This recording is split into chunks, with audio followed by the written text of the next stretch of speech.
All right, welcome back, you guys. Saw in the chat, people said, let's find out why Marshall lost yesterday.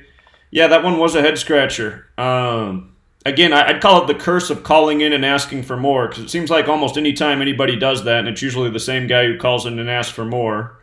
It seems that the picks just don't come through. I don't know what to say about it. Marshall looked like a good read yesterday.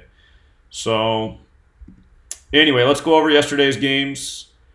Hockey was pretty good yesterday because a lot of the eights came through, especially the underdogs. The Wild beat the Sabres. Thought the eights would play yesterday. I wish a few more of them would have played, including the San Jose Sharks, but enough played yesterday that you should have had a winning day in hockey.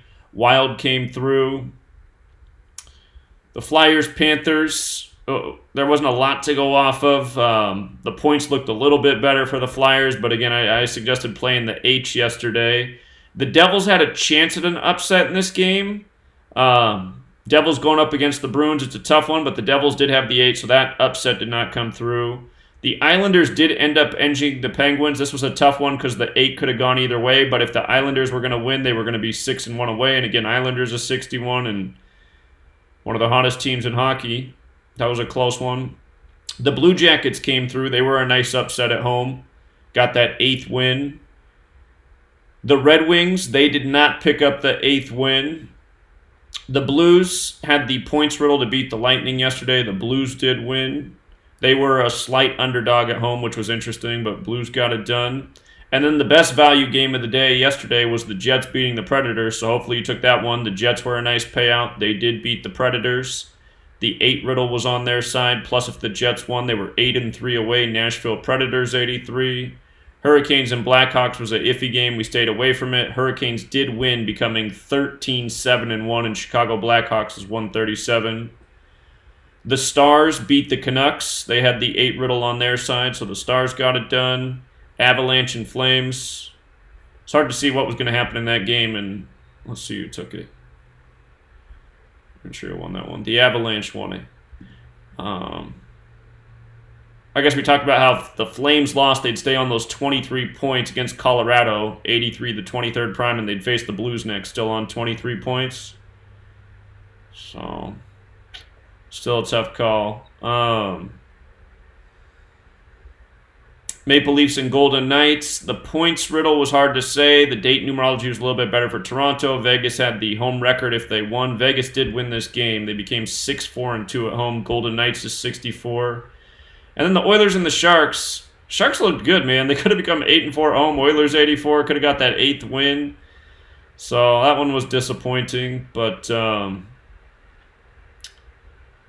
again, if you played all these games straight yesterday with the 8s, more hit than didn't. So let's just count it up.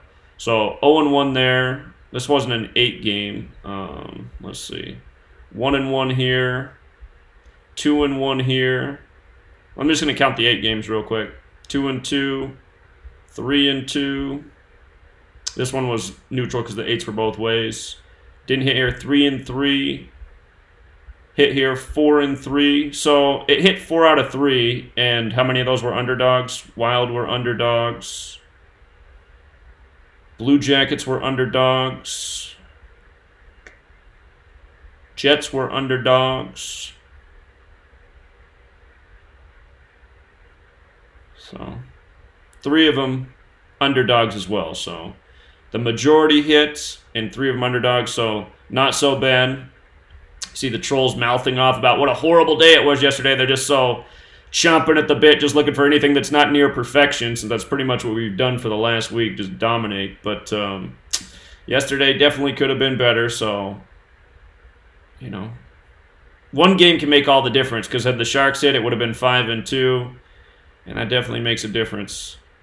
And man, the Sharks look good.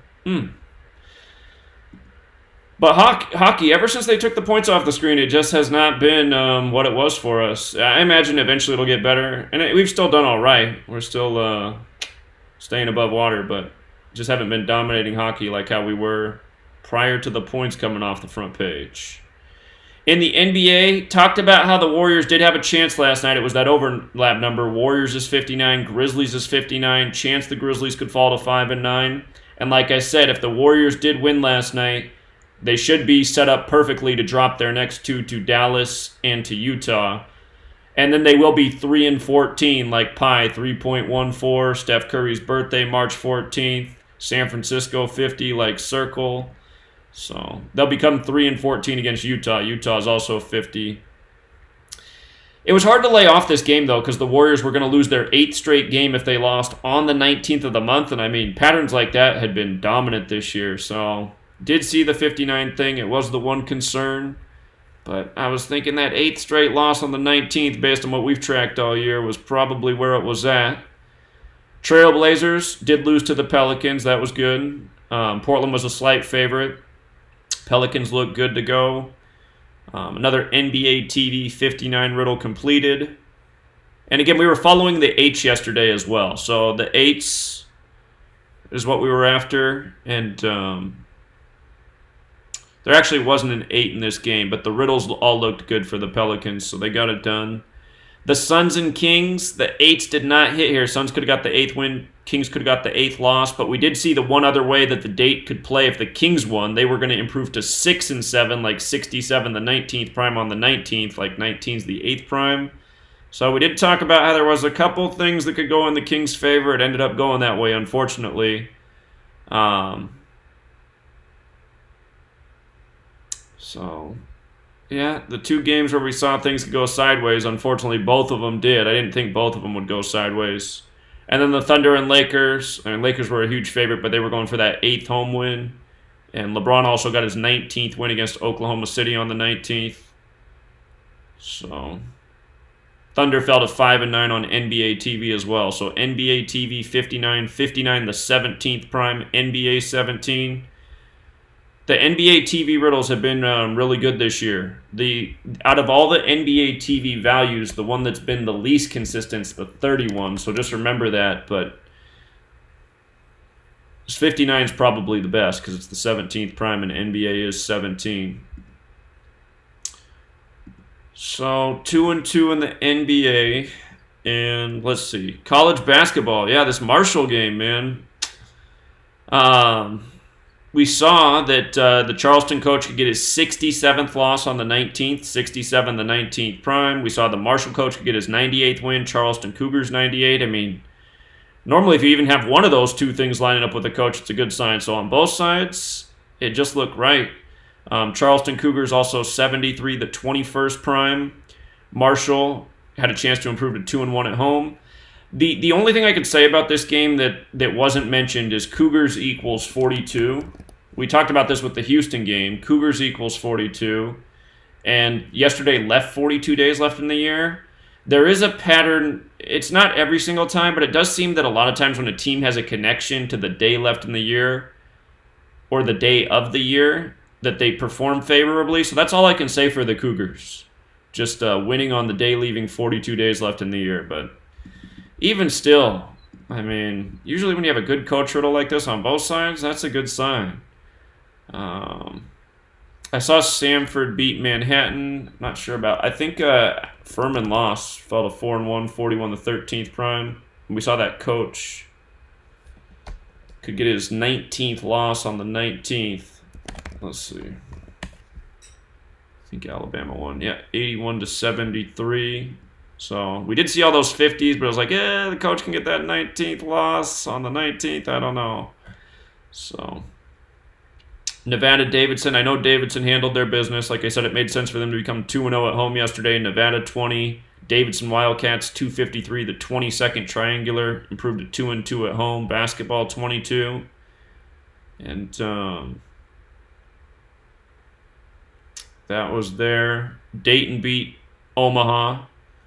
Dayton coach got his 38th win, Omaha 38. Dayton equals 83, the 23rd prime. Omaha falls to 2-3. That was there. What happened in this Houston-Rice game? Let's see.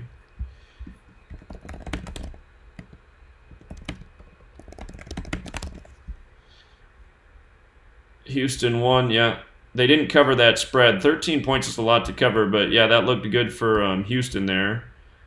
Dropping Rice to 4-2 on the day, leaving 42 days left in the year. Houston, Texas, 181, the 42nd prime. 2 Houston teams going, so anyway. Let's see, did New Mexico win? New Mexico, UTEP score. What happened here? UTEP won this game. Let's see. So UTEP Miners was 50. New Mexico had a chance at 5-0. Don Haskins Center, though, was 179. The 41st prime. New Mexico had a chance to fall to 4-1. That's what made this one tough. New Mexico, though, also 42, playing on the day, leaving 42 days left in the year, so they didn't win. Yeah, we couldn't make a call on that one. It was too tight. Detroit Mercy, Wyoming. Let's see. Wyoming basketball score. Wyoming won 76-49. And we saw how Wyoming could improve to 2-3. Wyoming 83, the 23rd prime. Was the chance that they could become 1-3 at home as well. And then we saw that the Detroit Mercy coach could get his 23rd loss, which made sense. Wyoming 83, the 23rd prime. Caller? Hey, Zach. Hey, what's up, man? I'm going to let you know, man, I appreciate you, man, a lot more you think I do, man. You probably wondering why I could get them games like that. On Dayton game, minus 1,800 on the money line. I tell you the reason why. As a matter of fact, I match 100 on 100 on the parlays for them kind of games mixed with your picks too. It kind of helped me to match your 100. I matched 100 to 100 2 last days behind your picks too and my picks together. See, your picks and my percentages can match up sometimes. Sometimes you can be off once in a while. I say every game, you can be once off. I could be off. And someday we could be on the same page someday. And usually we're on the same page usually now. I mean, usually because these truck drivers mess me up of my thinking like I want to start thinking, you know what I mean? But I appreciate you, Zach. You doing a great job, man. I just let you know I'm not trying to mess your way with what you're doing. I'm trying to match up with me too. I got it. I got it. Here's all I'm going to say. I appreciate you too. I just get annoyed because you call in and ask for more a lot. And, I mean, think about it my perspective, man. I don't have a life. Like, literally, I'm sitting here in a chair decoding sports all day. So, like, when I'm already doing this all day and then somebody calls in and asks for more, it's just like, man, I'm not charging you $5,000 a month. I'm charging you $5 a month. So, I understand that you guys want more and I want to give more. But, I mean, I'm really here all day doing this all day, and it is grueling. So, that's just what I'm saying. But okay, hey, Zach, before we leave though, I mean, I understand what you're saying too, but some people call in, they can get certain games is okay, but some people can have a problem with while it's there. I understand. I'm trying to be peaceful too, man. I'm a member like everybody else too. I thought we all got work together on this stuff, man. Well, you're right. You're right, but you probably call in and ask for more than anyone else. So I'm just pointing that out. Okay, I have a couple. Okay, no problem, Zach. No problem, man. And here's the thing. Here's the thing. I know you want more college basketball. College basketball gets better a little bit deeper into the season.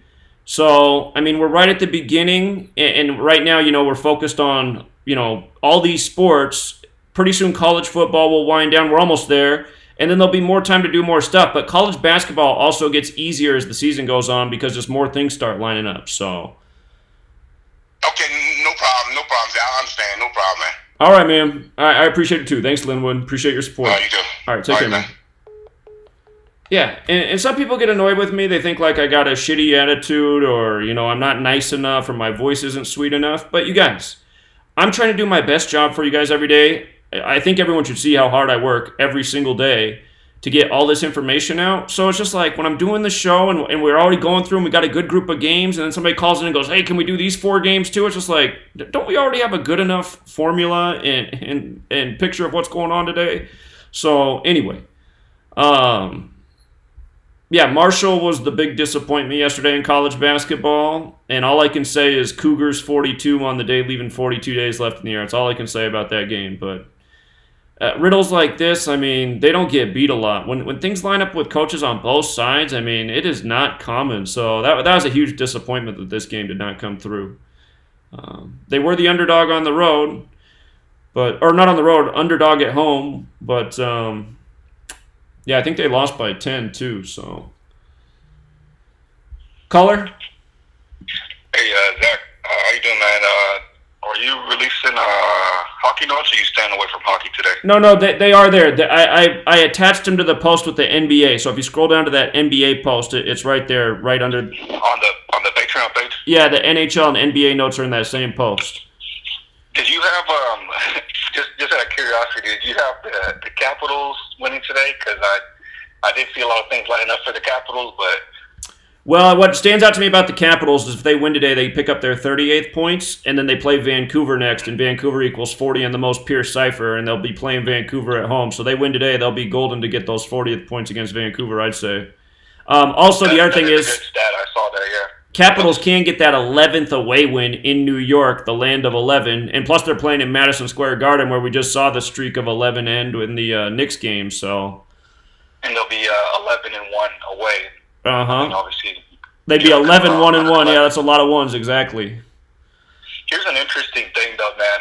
I would really just be very careful with this game. I already saw this happen once this year. I saw it happen in the Boston game where they got upset. They had a lot going for them, but the Capitals' next game, it's on a 19 date and a 53 date, and they can go in 16-8 total. I've already seen this happen once this year. Okay, hold on. Let me make sure that the Capitals' next game is also against the Canucks. So I imagine Capitals are going to win this one. It is one of these days with just 2 games, and there's usually an upset. So I mean, it could happen just based on that. But if the Capitals win again, they'll pick up those 40th points against Vancouver, and they'd get their 18th win of the season, and Canucks is 18. So I'm thinking that's the way that's going to play out. And another note on that, just to connect with the Canucks, if they improve to 17-3, 173 is the 40th prime as well. There you go. Talking about 40. Yep, that's true. Yep, that's 100% true. So they do have a stellar alignment. Just one more thing I want to point out, though, because this is one of those things that's weird. There's a lot of weird alignments in this game, particularly with the Rangers and Washington, and obviously these two teams have a lot of history because they play each other a lot. Right. It's been 22 months and 24 days since the Rangers last beat the Capitals back in 2017. This is the 224th game, right? The game where the Rangers beat the Capitals in 2017 was in Madison Square Garden. The Capitals went in 8-2 away. And what are the Rangers' record right now? They're fucking 8-2. Huh. Capitals lost that game to become 8-3-2 away. Huh. So I'm not sure if that's pointing to anything in particular. It is just a really weird game, though. Sure. Yeah, and these days with 2 games. So what's interesting is when there's 2 games, there's almost always an upset. But what's weird is the last 2 times it's happened, there wasn't an upset. So I'm thinking, okay, we're due for the upset. It could happen here just based on that. But I'm just looking at how nice the Capitals' alignment is with the Canucks. I mean, it is pretty stellar. Yeah, the 40th points and the 18th win. I mean, those are the 2 numbers for Vancouver Canucks. So. Yeah, for sure. I might shy away from it though, just because it's kind of scary. Yeah, it also seems like, even though they're on the road, it almost seems like Capitals should be favored a little bit more than they are. So. Yeah, they're on fucking 36 points. One more thing, just to note for everybody, it is the 112th game of the Capitals at Madison Square Garden, and they're on 110 points. If they win, they obviously get their 112 points, but they also would be 11-2 total away. So there's it's a pretty interesting alignment with their record at Madison Square Garden and their away record lining up with the win for them. Right. I just caught something that I didn't catch before, and I don't know how I didn't. It's just right there on the surface. Rangers does equal 37 in the most pure cipher, so if the Capitals lost in overtime, they would have 37 points against the Rangers, but then that would screw up the whole Canucks thing, so. Oh, yeah, and you saw I'm noticing you're typing in the Madison Square Garden equals 308. Well, that was already up there, but what I skipped was Rangers 37, so. Oh, fuck. Yeah. Okay, never mind. Screw this. Yeah. Yeah, just be careful on that one. All right, man. All right, thanks, man. All right, appreciate it. All right, we'll come back to hockey again. Days with 2 games aren't always the best. We've been able to pick out a winner out of the last 2 ones, though.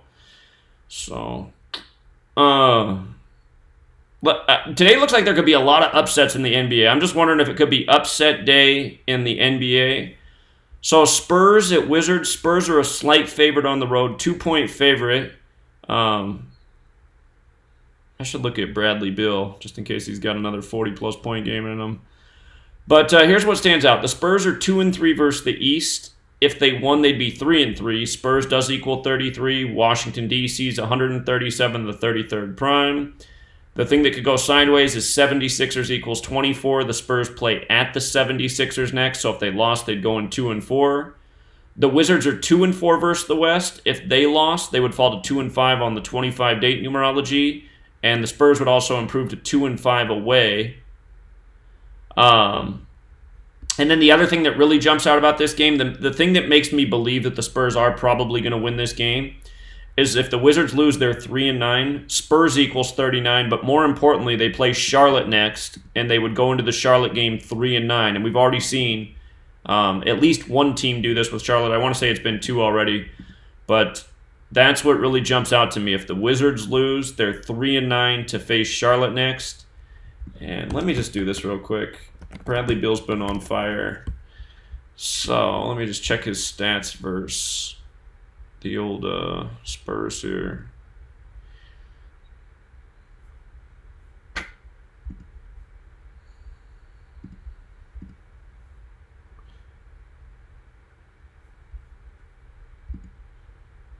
He has 3 wins and 10 losses. 3-10.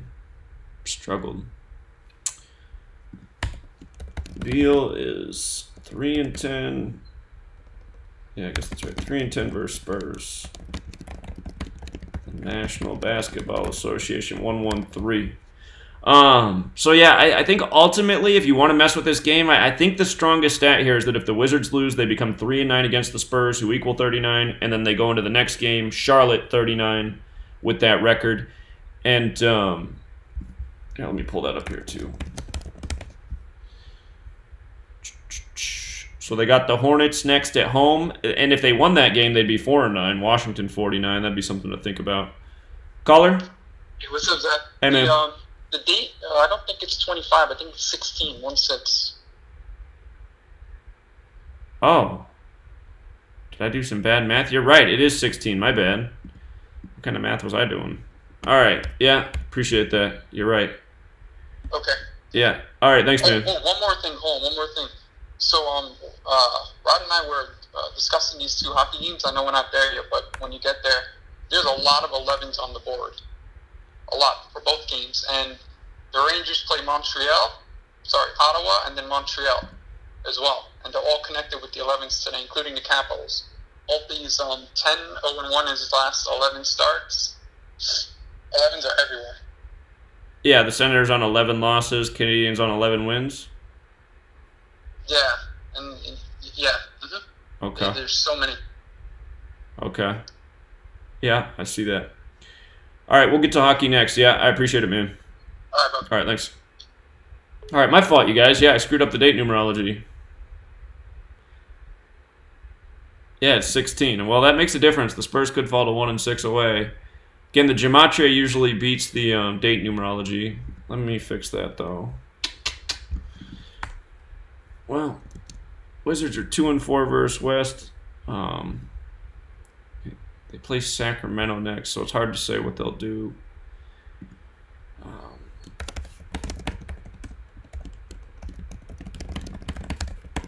All right, so on the 16 date numerology, the Spurs could fall to 1-6 away. That is a little bit different than the 25. But still, I still think the hardest thing on the board is the Gematria, and that the Wizards can face Charlotte 3-9 next. So,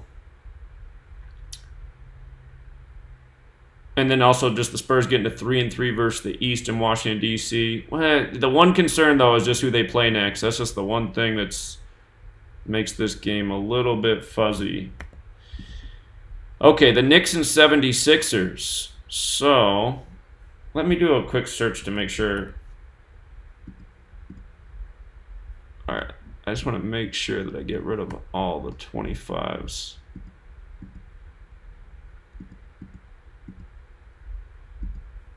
Okay. All right, I think we're good. Apologies for that. Let me update in case anybody's looking at that that's not watching the live stream. Okay, so the Knicks and 76ers game. I wonder if the Knicks could upset the 76ers. I'm wondering. Here's what I see. The 76ers lead 143-67. If the 76ers win, they'll have an interesting record. They'll be 144-67. Knickerbockers equals 144. Knicks, the abbreviated name, equals 67. So their record at home, if they won, would be a clear tribute to the Knicks name. So that's one thing to think about. The Knicks' next game in the conference is against Brooklyn. They're 2-8 right now in the conference, so I think it's very likely they split the next two games to become 3-9 in the conference in the Battle of New York, which will be Brooklyn. So if you just want to sit this game out and wait, Knicks should split the next two between this game and the Brooklyn game. The Knicks are 0-3 in the division right now. If they did win today, they would become 1-3, and that's kind of like 13. Knicks equals 41, the 13th prime. Today leaves 41 days left in the year. So that's one thing that could be going for the Knicks. A special win on this day leaving 41 days left in the year. The 76ers are 6-1 in the conference, 1-0 in the division. Here's what stands out to me about the potential upset. If the 76ers lose, they fall to 4-1 at home. Knicks 41 days left in the year. And if the Knicks win, they're 2-6 away. Philadelphia's 101, the 26th prime. So the numbers say there's a potential upset. But again, just for people who are newer here, riddles like this with upsets, they do come through, but it's still probably more likely to not come through. Just because when you're dealing with teams that are, the top class of the league, like, well, I don't know if I call the 76ers the top class of the league so far this season, but they're a team that's expected to be an NBA Finals team. Again, at the beginning of the year, everyone picked them to represent the East. The Knicks, of course, don't have much expectations. So good teams will often beat good riddles when going up against a major underdog. But then again, there's still plenty of upsets that come through when you can identify them. So the numbers are here to support the upset. It's just, is it going to happen? Well, that remains to be seen. If I was going to play this game, I would take the Knicks with the points because they do have a chance of being upset. But if they lose by 12 or less, you win the bet. So, anyway, there are some riddles there to believe in the upset. The Magic and Raptors game. The Raptors are 4-2 in the conference. If they lost today, they'd fall to 4-3, 43 date numerology. 43 is the 14th prime number. The Magic could potentially become 1-4 away. Toronto 0 wins, 43. Hold on, we got a call here. Caller? Hey, what up, Zach? What's up, Izzy? Hey, that next game, that's a tricky game. First, the Knicks, let me see, they play Philadelphia, right? At Philadelphia, and then the next game, Philadelphia comes to the Madison Square Garden, so they're gonna play each other consecutively. So that's something right there. And let me see. So the Knicks last time they won against the Cavaliers. So when was the last time they won back-to-back games? We can try to find something out from that. And the last time they won against Philadelphia. And that's all I got. But it's a tricky game because they're going to play each other back-to-back on next game. So, but that's all I got. All right. Appreciate it, man. All right. Take care. Okay.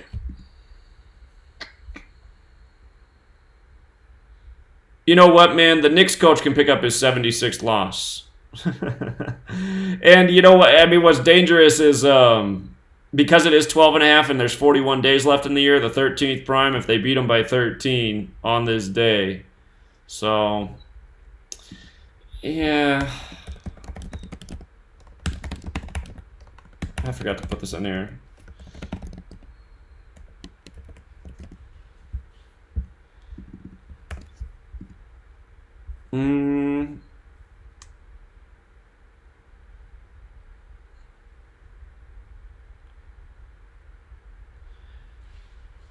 Yeah, 76ers probably. Upset would be nice.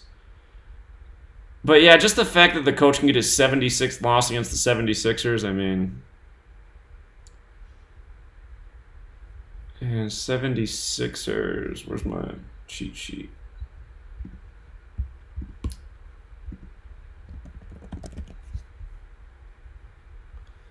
He can get his he can stay on 21 wins against the 76ers as well. Let's see. He is 21 and 75. 76ers equals 21. So, yeah, 76ers, they probably do take it. And it probably sets up the Knicks, though, to beat Brooklyn in the Battle of New York to become 3-9 in the conference. Let's see. Yeah. I thought Izzy was wrong because I was like, I don't remember the Knicks and 76ers playing each other right away again. No, they don't. I don't know why he thought that, but that's not correct. So,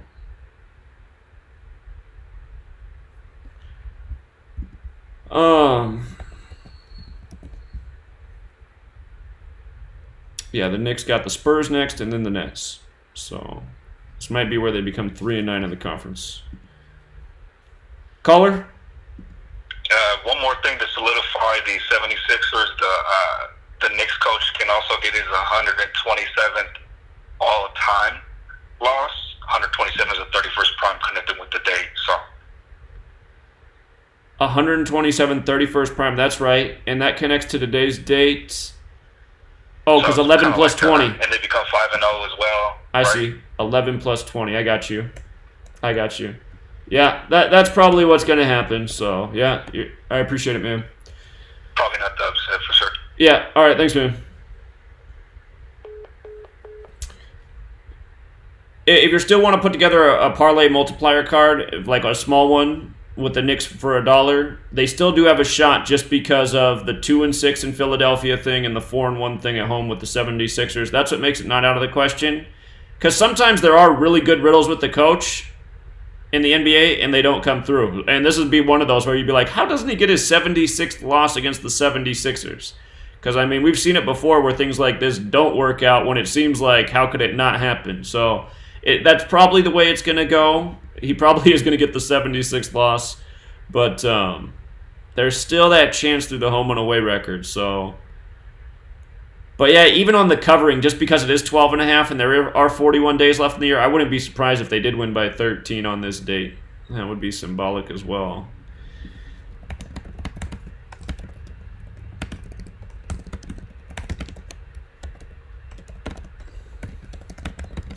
Let's see.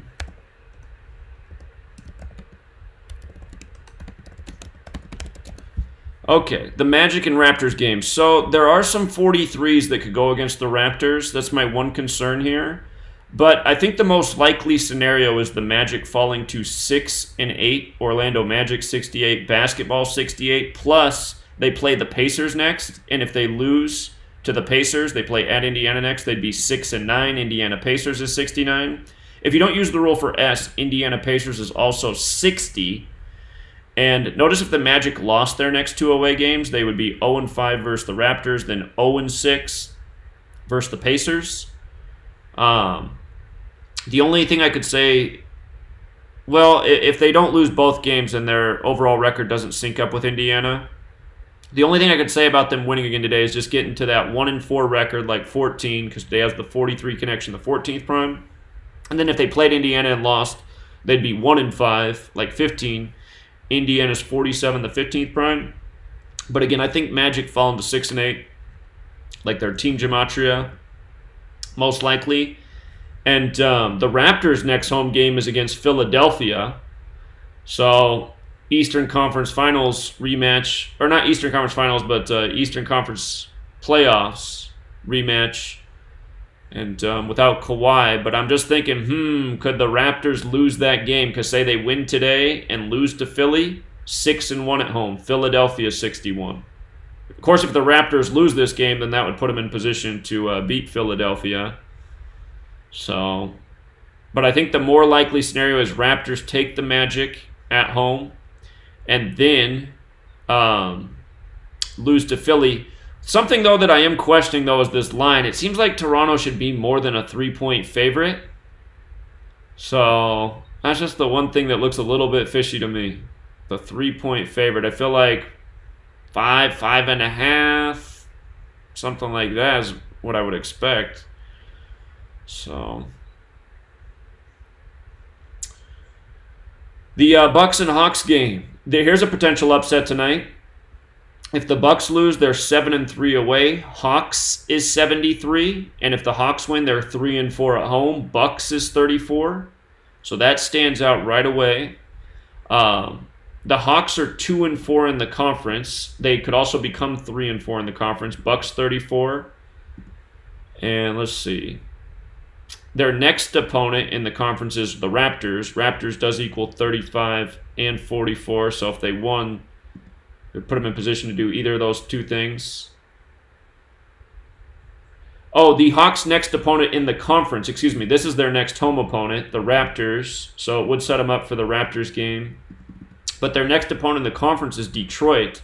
So if the Hawks won today, they'd be 3-4 in the conference after beating the Bucks 34. And then they could potentially beat Detroit. Detroit's 44. And also, if you want to add to that, Atlanta Hawks is 193, the 44th prime. Georgia's also 44. So Hawks are major underdogs at home. And again, the Hawks are a real wild card team. I mean, some days, Trae Young scores 40-some points. So it could be one of those days for them. Big statement game. If the Hawks did win, they'd be 5-9 on the season. Atlanta, Georgia's 59. And let's see. Giannis, he's 10-10 versus the Hawks, 4-5 at the Hawks. So it's his 10th game there. You got the potential math thing, 55, 10th triangular number. Doesn't have to be that way. One thing that does look good for the Bucks, though, if they do win as expected, since they're big favorites, if they win this game, their next game is back at home against Portland. So if they win today, they'd get the 11th win, and then they'd be 11-3. The NBA loves that number. The National Basketball Association 113. If they won, then it would set them up to go back at home and beat Portland to get that 12th win of the season. Portland and Milwaukee are both 37 in the most pure cipher. 37 is the 12th prime. So Bucks win today, it sets them up for Portland, but again, there's some immediate things this game that say the Hawks could upset here. Bucks 34, Hawks 73. And again, if I was going to play the Hawks, I would definitely take those points, but if I was trying to get the big payout effect, I wouldn't put a lot of money on it. I'd do a small parlay with some of the other games that look good today. The Cavs and Heat game, the Heat 10-point favorites at home. And what stands out is they could fall to 5-1 at home. Cleveland's 51, and they play Charlotte next at home. Charlotte is 51, but Charlotte does have an H as well, so Charlotte's also 60.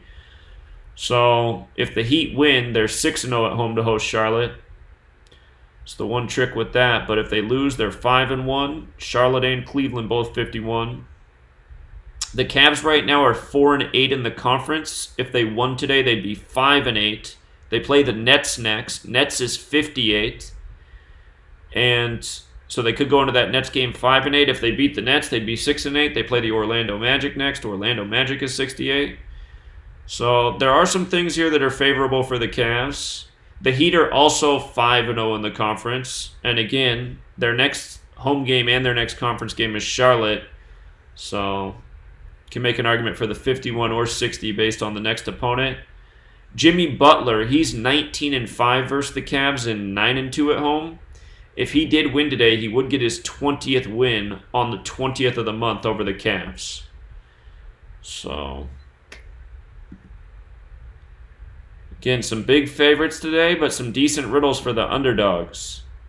And you know at least one of these is going to hit. I mean, in a group of 3 games where 3 teams are 10-point favorites, almost always at least one of those teams is going to lose.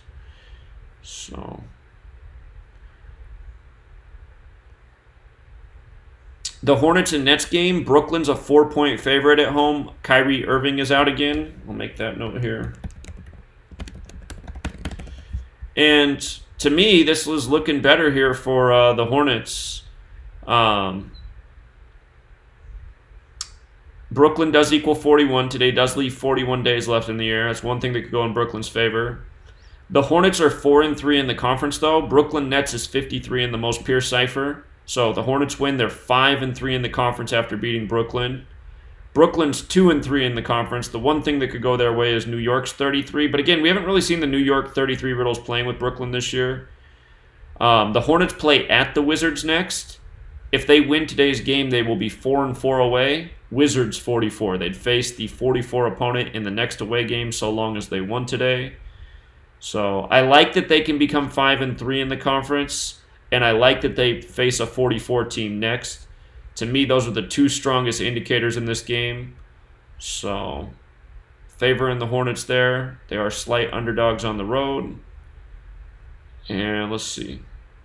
The Warriors and Mavericks. Again, I expect the Warriors will end up 3-14. They'll pick up their 13th loss today against Dallas. They'll pick up their 14th loss next against Utah.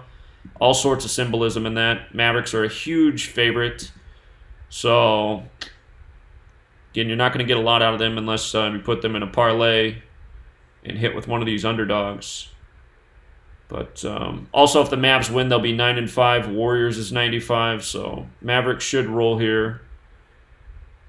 Pistons and Bulls. The Pistons are 4-8 in the conference. 49's already hit a couple times this year with Chicago. 49's a good number with the Bulls. So if the Pistons lose, they are 4-9 in the conference. There is an S in Chicago Bulls, so there is also a 58 there. But the 49's the one that plays a lot more often. So Bulls can fall to 4-9 in the conference with a loss. And Chicago can become 3-5 at home. Chicago 35. The one concern for Miami is their next home game is Miami. And you know what? I'm not going to say that's too much of a concern. Let me update that. I got to think. Okay, so Miami's 27-36. So if the Bulls drop 2 in a row, they'd become 2-7 at home. If they won today and became 3-5 and then lost the next one to Miami, they'd be 3-6. Miami's 36. And we'll look at it more. I mean, there is a chance that they could become 4-5 because you know what? Miami's actually 45 as well. So I'm sure there'll be a big riddle with Jimmy Butler in that game. So we'll look at that. But I'm thinking Bulls get it done here. They improved to 3-5 in Chicago. Pistons fall to 4-9 in the conference. Chicago Bulls 49 in the most Pierce cipher. A few other things to consider with the Pistons is they are 4-9 right now. If they won this game and they won their next game, they'd become 6-9 against Atlanta. Let me look again where the Pistons play. Is that game at home against the Hawks? Yeah, they're at home against the Hawks in the next game. So if they won the next two, they could get to 6-9 against Atlanta. It's possible.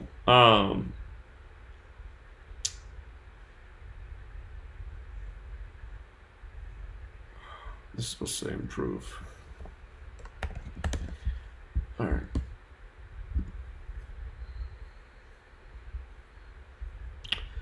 So these are the concerns for Atlanta. They have a narrative going forward if you look past this game. But again, that's where I keep getting myself in trouble by ignoring what's immediately there for the game and looking down the road at what could happen if it doesn't go as expected this game. So if Atlanta does win, or if Detroit did win, they probably would be good against Atlanta. But it's probably just better to look at the immediate stuff. Chicago Bulls 49 plays, Chicago 35 plays. That's what's right there for this immediate game. So, got to favor the Bulls there with that. The Jazz and the Timberwolves. I think the Jazz might get this one on the road. I think it's interesting that they're favorites. That doesn't seem right to me, but the reason why is if the Jazz win, they're 3-4 away. They face the Bucks away next. Bucks is 34, so they'd go in. And the Jazz, if they win, they will be 9-5. And they face the Warriors next. So their next away game is the Bucks. They play the Warriors tomorrow, so they'd be 9-5 to face the Warriors. And then their next away game is the Bucks. That's where they could go into that game 3-4. So based on those two things, I think the Jazz got the better riddle here. Also, the Wolves host the Suns next. If they lose, they are 3-5 at home. Suns 35. So that also makes sense. These things have been great indicators so far this season. A lot of teams going in with the correct record for their home and away record to sync up with the next opponent. The Rockets and Nuggets game, Denver's a 1.5-point favorite at home. This one's tough. The Rockets are 8-0 in the conference. They might very well start 9-1 because Rockets is 91. The Nuggets are 5-2 in the conference. If they lost, they would be if they won, they would be 6-2. Denver Nuggets is 62. In light of Denver Nuggets being 62, though, the Rockets can become 6-2 away by winning this game. And the concern there is they play Los Angeles next. That's their next away game. If they lost, they'd be 5-3. Los Angeles 53. If Denver lost, they would be 9-4 on the season. Denver's 94. They would fall to 4-3 at home. Colorado's 43. And we documented quite a few 43s with the Nuggets last year. They don't call them the Colorado Nuggets, but that 43 played for the Nuggets last year. So today has 43 date numerology. They can fall to 4-3 in Colorado 43. And then,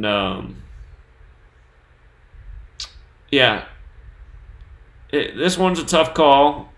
I do think a little bit more lines up for the Rockets for the immediate game, but I got to admit, I do worry about them going into Los Angeles 5-3 away. So that is the concern, most definitely. But again, they win today. They're 6-2, and Denver Nuggets is 62. So that's a tough call. The immediate game versus the next opponent. And again, Denver is 94 if they lost and fell to 9-4 in Denver. The Celtics and Clippers.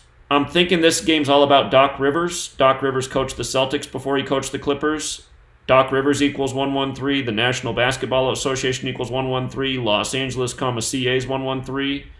If the Clippers, or not the Clippers, if the Celtics lose, they are 11-3 versus Doc Rivers, the old coach.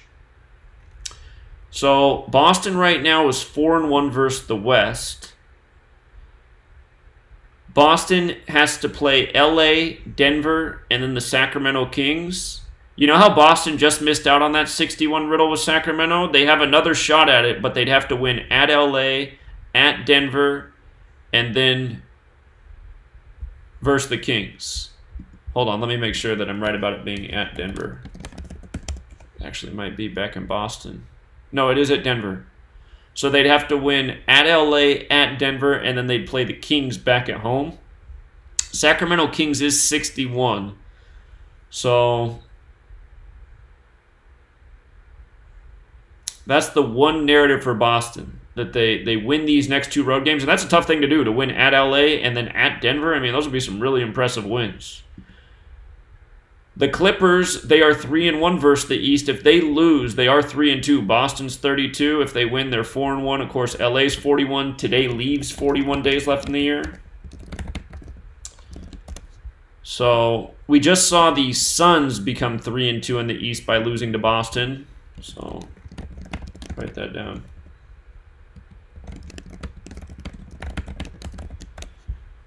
So that's there. Another thought is, if the Celtics lost today, they'd fall to 6-3 away. And if they lost at the Nuggets, they'd fall to 6-4 away. Denver Nuggets is 64. So you could also make that argument, that they lose today and then they lose at the Nuggets, two tough games. Again, if Doc Rivers wins today, his Clippers win, Celtics fall to 11-3, Doc Rivers 113, big NBA number. Also, if the Clippers win today, they're 9-1 at home. They host the Rockets next. Rockets 91. And if you look beyond that game, they play the New Orleans Pelicans after. New Orleans Pelicans 101. So if the Clippers win, if they win tonight, they're 9-1 to host the Rockets. If they beat the Rockets, they're 10-1 to host the Pelicans. So it is a tough day of games today. I don't even know if I should have put the bold on, honestly. I am favoring the Clippers, but, I mean, we did just see the Suns fall to 3-2 versus the East. And, There is a narrative here for Boston to win their next 3, or at least their next 2 games against the West. But that is a tough thing to do, to win in LA with Kawhi and then beat Denver, who's also good. So, in light of today leaving 41 days left in the year, that could play for or against the Clippers. They could get their 41st loss at home against the Celtics with 41 days left in the year. Celtics could also pick up their 43rd loss versus the Clippers on the 43-date numerology.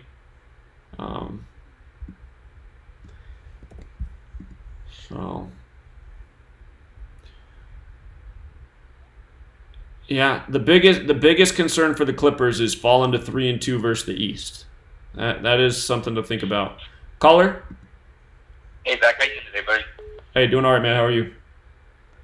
Good. I'm just calling to let you know that Kawhi is back tonight. Him and Paul George is both playing. Kawhi is 10-2 versus Boston, and Paul George is 10-12 versus Boston.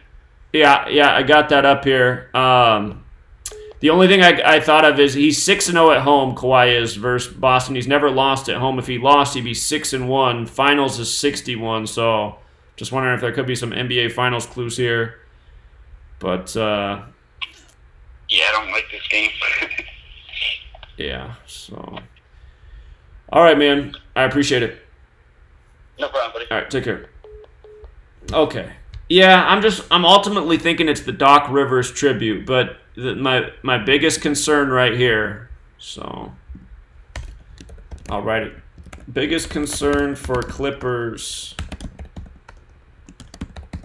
tonight is them falling to 3-2 versus East. Boston 32.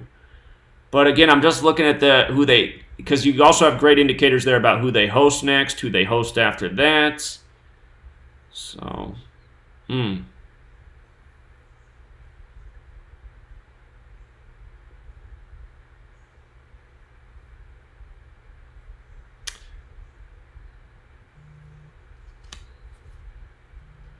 Caller? Hey, I made a mistake. Sorry about that. They play again the 29th, Philadelphia, and within the week, and the Knicks. But I got something else though. Tonight, the Atlanta Hawks play the Milwaukee Bucks. So for the Atlanta Hawks, it's Peachtree night.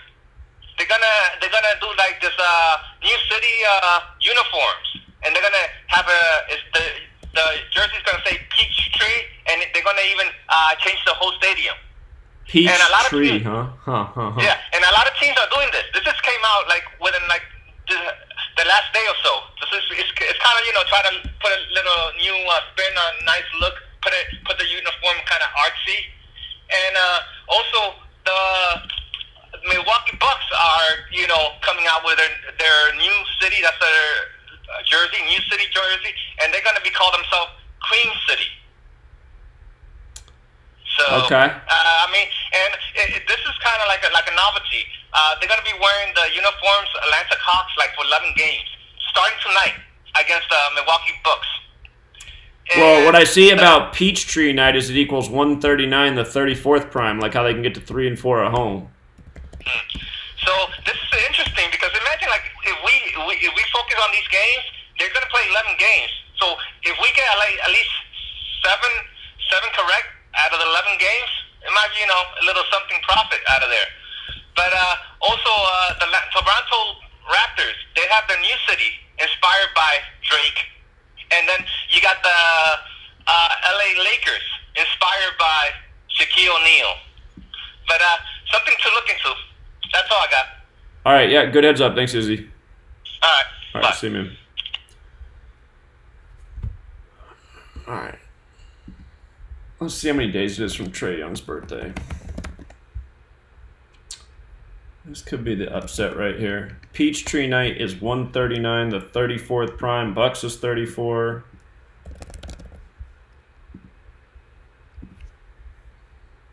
"62 days after his birthday. Isn't Hawks 62? I believe Hawks is 62.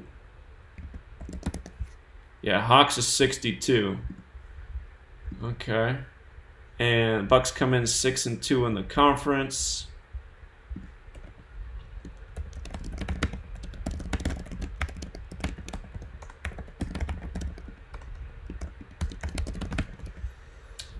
Um,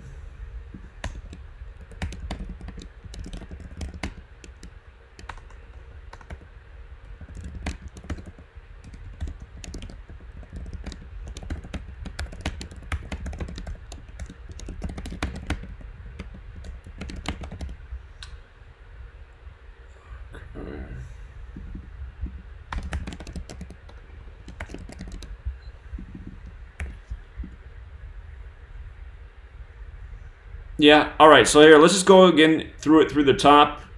Tight day today in the NBA, so good day to be more conservative with your bets because a lot of the games are close. Spurs slight favorites on the road against the Wizards. I think they have a slightly better narrative again because the Wizards can fall to 3-9. Spurs equals 39. Plus they play Charlotte next. Charlotte's 39, so they'd face that Charlotte with a good record. And Bradley Beal struggled against the Spurs. The biggest concern for the Spurs is them falling to 1-6 away on the 16 date numerology. But again, I do believe the 39 is the strongest riddle on the board, which favors the Spurs. So if I was going to bold anything, I would say it's that point is the strongest thing. The Knicks and the 76ers, probably the strongest riddle. Again, it looks like the Knicks have a shot at an upset. It's not out of the question. Again, if the 76ers lose, they're 4-1 at home. If the Knicks win, they're 2-6 away. Philadelphia 101, the 26 prime.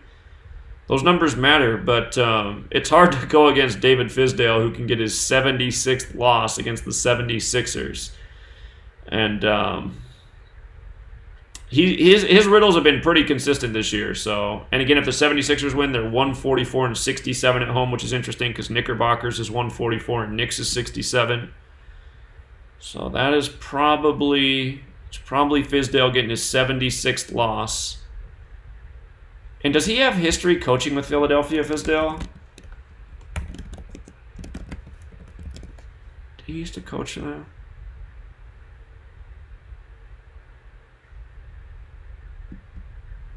Maybe he doesn't. I forget where he came from. No, it doesn't look like it. Never mind. Okay. Again, the Magic and Raptors game. The strongest riddle on the board to me is the Magic falling to 6-8 because Orlando Magic 68, basketball 68. It does look like the Raptors will split their next two home games because they play Philadelphia 61. But if I have to pick who they're going to lose to at home between the Magic and 76ers, I'm going to think it's more likely with the 76ers getting vengeance now that Kawhi's not there in Toronto. So the one concern for the Raptors is falling to 4-3 in the conference on the 43-date numerology. But again, I think Orlando Magic 68 falling to 6-8. Plus, again, it would set them up to fall to 6-9 at the Pacers in the next one. It's just the line's funny here. It just feels to me like Toronto should be more of a favorite. So this game could be very close. Seems like it should be a bigger line. Possibly baiting people to take Toronto to cover that, and people thinking they'll cover easily. Okay, the Bucks and the Hawks game, again, I think if there's an upset in the NBA tonight, it's probably right here. It's probably the Hawks. Hawks win, they're 5-9. Atlanta, Georgia's 59. 59 is the 17th prime. Hawks is 17. NBA's 17. Hawks win, they're 3-4 at home. Bucks equals 34. We found out it's Peachtree night, which equals 139, the 34th prime. Izzy said it's going to last 11 games. Trae Young wears the number 11.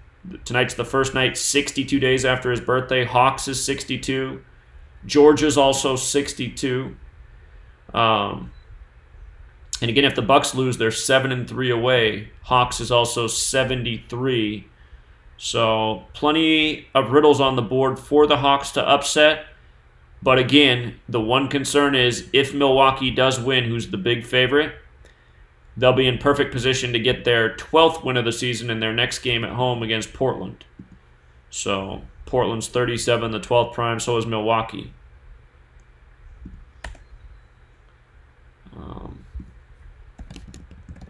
So if I'm playing the Hawks tonight, Hawks to cover is how I would do it.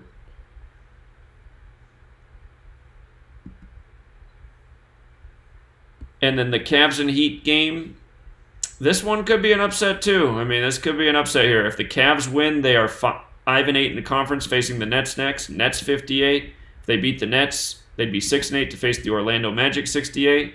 So the conference record says the Cavs have a shot. The Heat, if they lose, they're 5-1 in the conference, and they're 5-1 at home. And Cleveland's 51. Charlotte equals 51 and 60. That's who they host next. I think Heat might equal 70. Never mind. Why did I think that? Miami's 90. Yeah. They'd have to win 4 more games at home to start 9-0. We did see, though, that Butler can get his 20th win versus the Cavs on the 20th of the month, so that is hard to ignore.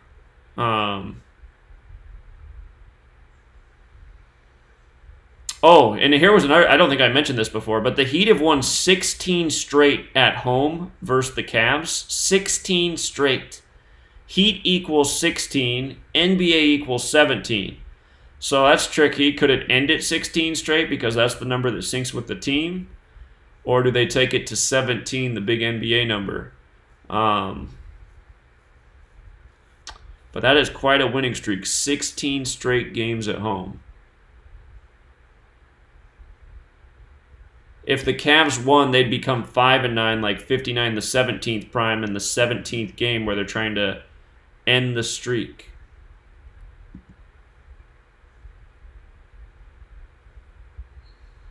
But yeah, Butler picking up the 20th win on the 20th of the month. A lot of times the riddles are like that with the superstars. So it was like that with LeBron yesterday, picking up his 19th win against Oklahoma City on the 19th of the month.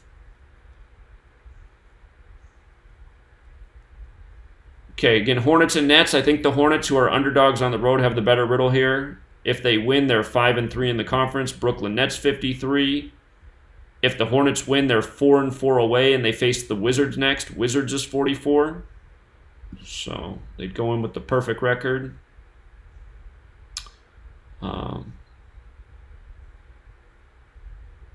Best thing going for the Nets, this should be up here. 43 date numerology. Nets can improve to 4-3 at home. So, but again, Gematria usually beats date numerology, and the Gematria is with the Hornets. Let's check the Gematria on Barclays Center one more time. Barclays Center. Okay. So yeah, I think the Hornets is a road team. They look decent, and because they're an underdog, you can also take them with the points in case they lose in a nail biter. Mavericks, they're huge favorites, but probably, I mean, if there's a safe riddle today in the NBA, it's probably the Mavs. Warriors getting the 13th loss against Dallas. Dallas 13, and the Mavericks improving to 9-5. Warriors 95. Again, I said yesterday, if the Warriors lose yesterday, I would parlay them for Dallas to beat them and Utah to beat them.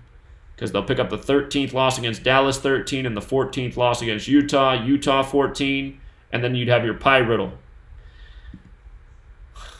I want to go back in time and take the Warriors because we saw how perfectly that could work out.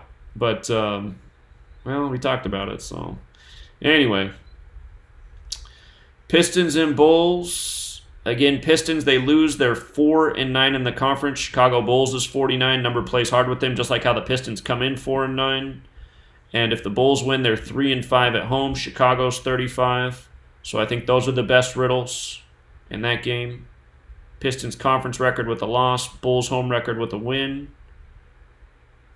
Looking down the road, there's a favorable narrative for Pistons, but again, I'm trying not to come off, because the mistake that I've made so far in the NBA is staying neutral on games where we could have had the winner by just going with what was there for the game. But I've done it a number of times. I did it the other day with Boston and the Suns.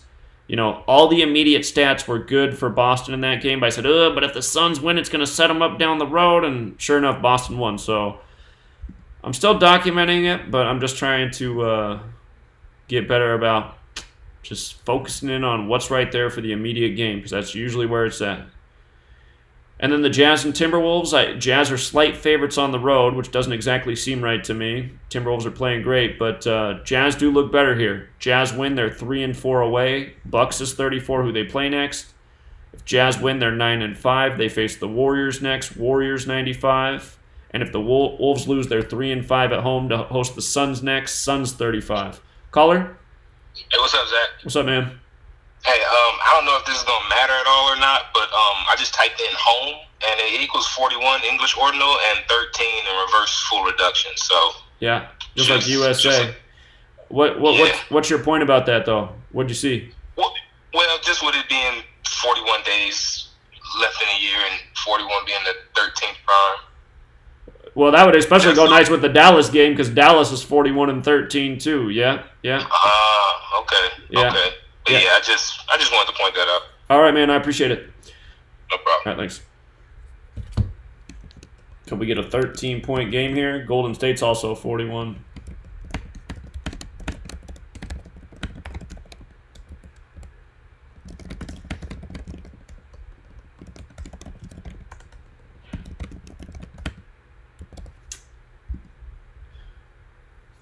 .point game would be perfect in that one.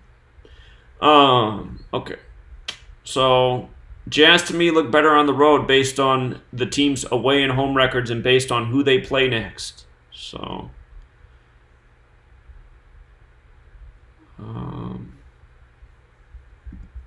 check something real quick. Target center is 55 like Minneapolis. Okay, and then the Rockets and Nuggets. This one's tough. If the Rockets win, they're 6-2 away. Denver Nuggets is 62. And let me see. If Denver loses, they're 9-4. Denver's 94. If Denver loses, they're 4-3 at home. And 43-8 numerology. And Colorado's 43. And Harden's 22-13 versus the Nuggets. I guess the one thing that's there is 41 days left in the year. If I can type in the year 13th prime. Harden's 8-9 versus the Nuggets. If you write out 13 as a word, it equals 99. If he became 9-9 at the Nuggets. So yeah, the big concern here, though, is if the Nuggets win, they're 6-2 in the conference, and Denver Nuggets is also 62. Let me see who their next conference opponent is against again. Suns. Suns is 35, the reflection. Make sure there's not something with the Suns here. Yeah, there's not. So their conference record will not sync up with the next opponent no matter what. Again, the Rockets, they are 8-0 in the conference, and I have a feeling that they'll start 9-1 because Rockets is 91. Let me see who they play. They play at the Clippers next, and then the Mavericks. And well, Los Angeles Clippers is 81. Yeah, that's tough. Los Angeles Clippers equals 81. Who Rockets face next in conference? There's two S's, so it would also be 99. But yeah, if they lost, they would they'd face the Clippers. Yeah, this one's dangerous, man. This is a dangerous game right here. Mavericks after that. Mavericks is 101. So if the Rockets beat the Clippers, if they lost this and beat the Clippers,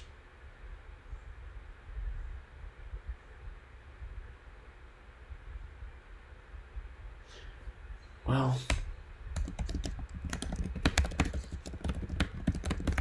if they won 2 out of the next 3, they would be 10-1 versus the Mavericks.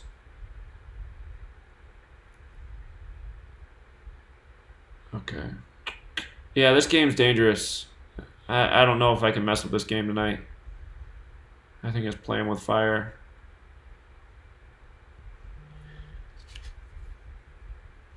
Caller? Yeah, I think the Rockets are on an 8-game winning streak. That's right. They hit it. That number hit again, like you said.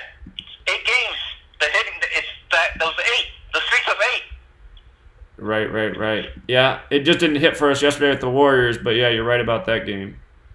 So. Yep. So for the Rockets, they play Monday yesterday, and they gave a whipping to the Trailblazers, 132 to 108. And so for them, it's going to be the narrative. It's going to be a back-to-back. They just from Houston all the way now. They travel to Denver and play them, and play at Denver. So I just want to put that out there. That's all I got. Yeah, that's a good point. All right, thanks, Izzy. All right. See you, man. The Spurs have lost 6 in a row. Rockets on 8-game winning streak. I'm just trying to think how that would factor in. Denver's got the 67 connection, the 19th prime, and the 19's the 8th prime.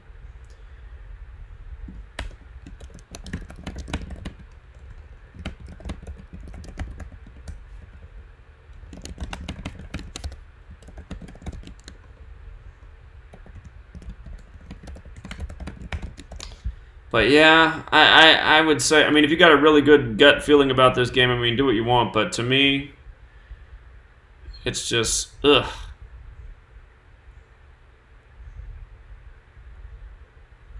Yeah, I'm going to let that one go.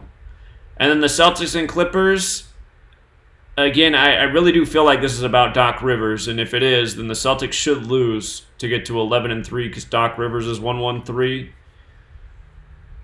Color? So the Rockets already played the Clippers not too long ago, and the Rockets beat them.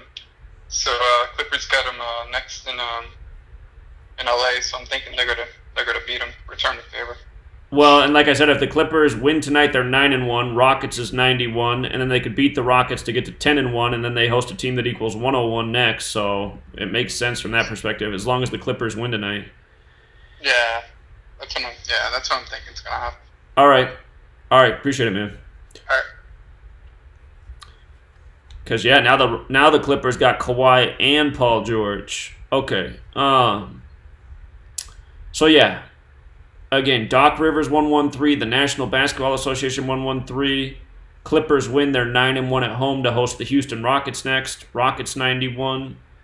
And the only thing that still got me a little bit bothered about this game is if the Clippers lose, they are 3-2 versus the East. Boston's 32. We just saw this happen to the Suns. But today's not a bad day to become 4-1 versus the East either, because LA's 41 and today leaves 41 days left in the year. So that could be the reason that the Clippers get around that. And you can make an argument going down the stretch for Denver to win both their next 2 games or lose their next 2. So not as psychic. I would say if Boston wins today, there's a good chance they beat Denver in the next one. But if they lose today, good chance they lose to Denver. So you could also just watch for information purposes if it's too close of a call for you. I wouldn't blame you one bit. So, did I check how many days it was after Doc Rivers' birthday? October 13th, huh? It's 38 days after his birthday or his 39th day of his age. 5 weeks and 3 days. Los Angeles, 53. I don't know about that. I do know that Doc Rivers is 1-1-3 with the alphabetic order, though. Okay.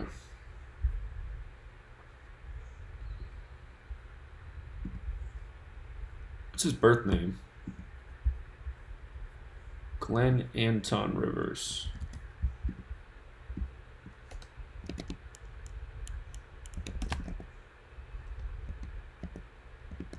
Rivers is 91 too if they got to 9-1 at home. They'd get to 9-1 at home if they won today.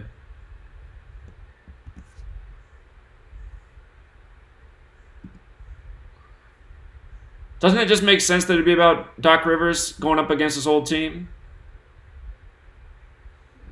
I think it makes sense. Okay.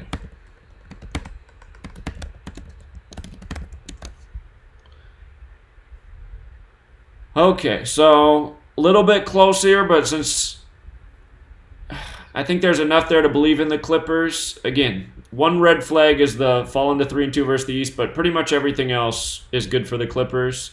And it does look like, if you want to sit it out, remember that if the Clippers win tonight, they should be good to go against the Rockets, because how it sets them up with the Pelicans for the next game. All right, so Rockets and Nuggets, very dangerous game. Jazz and Timberwolves. It's kind of tough to go against the Timberwolves, who are a really hot team right now, but the numbers look better for the Rockets in this game. Again, it makes sense with both teams based on who they face next, as long as the Jazz win. As long as the Jazz beat the Wolves. It sets up both teams perfectly for the next opponents. That's been real good. Again, Bulls, Pistons. The immediate stats say Bulls win tonight. If Pistons do win, they should beat Atlanta in their next game. But they got to get past the Bulls, and the Bulls got the numbers tonight. Mavericks look like they should roll over the Warriors. Do they cover 14 points is the question. It would be a great day for a 13-point game. And Hornets and Nets. Hornets look better on the road. Caller? So, yeah. I was going to say the Milwaukee Bucks, and they can have, let me see, almost, the game for the, I thought it was going to have reflective, but I don't think so, no. 10 and 3 and 4 and 10, no. I thought it was going to be reflective. My bad. All right, no problem, Izzy. See you. Okay, the Cavs and the Heat, a little bit dicey here. There's some numbers that look good for the Cavs to potentially upset the Heat, but I just worry about Jimmy Butler because he can get his 20th win versus the Cavs on the 20th of the month. So I might just lay off this game. If I did, I'd probably take the Cavs to cover just because it looks like they have a shot to win, so maybe they play them tough. But the Jimmy Butler 20th win thing's got me going, I don't know. And then Bucks and Hawks. Again, if there is going to be an upset of one of these 10-point games tonight, I think this is the one that looks like it's most likely to happen. It's hard to go against the Bucks, but again, the Hawks are a real wild card team. Hawks win tonight. They're 3-4 at home. Bucks is 34. It's Peachtree night, which equals 139, the 34th prime. If the Bucks lose, they're 7-3 away. Hawks is 73. Atlanta, Georgia's 59. If the Hawks win, they'd be 5-9. 59 is the 17th prime. Hawks is 17. So, but if the Bucks do win, they're in prime position to beat Portland in their next game. So that's the other thing to think about. And what's up, Victor? Hey, good afternoon, Zach. Just a couple things for that Clippers game that just follow what you were saying. Doc Rivers, he coached 9 seasons with Boston. His birthday is 1013, another 113 for you if you take the 0 away. Right. And he started coaching the Clippers in another 13 year, 2013. So the 13's all over the place. 91's a 13 triangular, so right. I could see him getting his 9th victory. Right, that's a good reason too. 9 seasons with Boston, 9th win at the home against his old team. So yeah. Mm-hmm. Yep. Good job, man. Appreciate it. I'll move forward with you. All Have right. a good day. All right, thanks, man. Okay, and then this Raptors Magic game. There's not a whole lot to go off of in this one, but just Orlando Magic 68. They fall to 6-8, and then it sets up the narrative that Philadelphia can come into Toronto and be the first team to beat them in their building, get revenge for last year in the playoffs. Raptors would fall to 6-1 at home against Philadelphia, so I think that's the narrative. This game might be really close, though, because this 3-point line doesn't make sense to me. So, and I'm thinking the average person will be like, what? 3 points on Raptors? Okay, I'm taking that. They're going to win by 5. They're going to win by 10. This could be a buzzer beater type game, so just make sure I didn't miss anything. Getting Orlando Magic 6-8. I think that's the most likely one. And then Knicks and 76ers. Again, it looks like the Knicks got upset narratives here, but the fact that Fizdale, the Knicks coach, can get his 76th loss with the Knicks against the 76ers, I can't ignore that. So I'm going to laugh if they win by 13 points, the 76ers. I'd still think about doing a dollar parlay with the Knicks just because of the home and away record. If it's a bet where you can multiply $1 into $50 or something, to me it's worth taking the shot at that. They'd be a big multiplier if they hit. And then Spurs and Wizards just one more time. I know I've been super redundant, but I just want to make sure we're really clear because we only got 2 games in hockey to go over. If Wizards lose, they're 3-9. Spurs equals 39. So does Charlotte, and that's who they play next, Charlotte. So I see them facing Charlotte at 3-9, and perhaps they beat Charlotte because that game's at home to get to 4-9. Washington 49. So okay. All right, so yeah, I reviewed it at least 4 times, so everything should be clear there. Hockey, just 2 games today. Again, on days where there's 2 games, there's often funny business. The last 2 days, though, there hasn't been. Everything's the Twilight Zone kind of about hockey right now.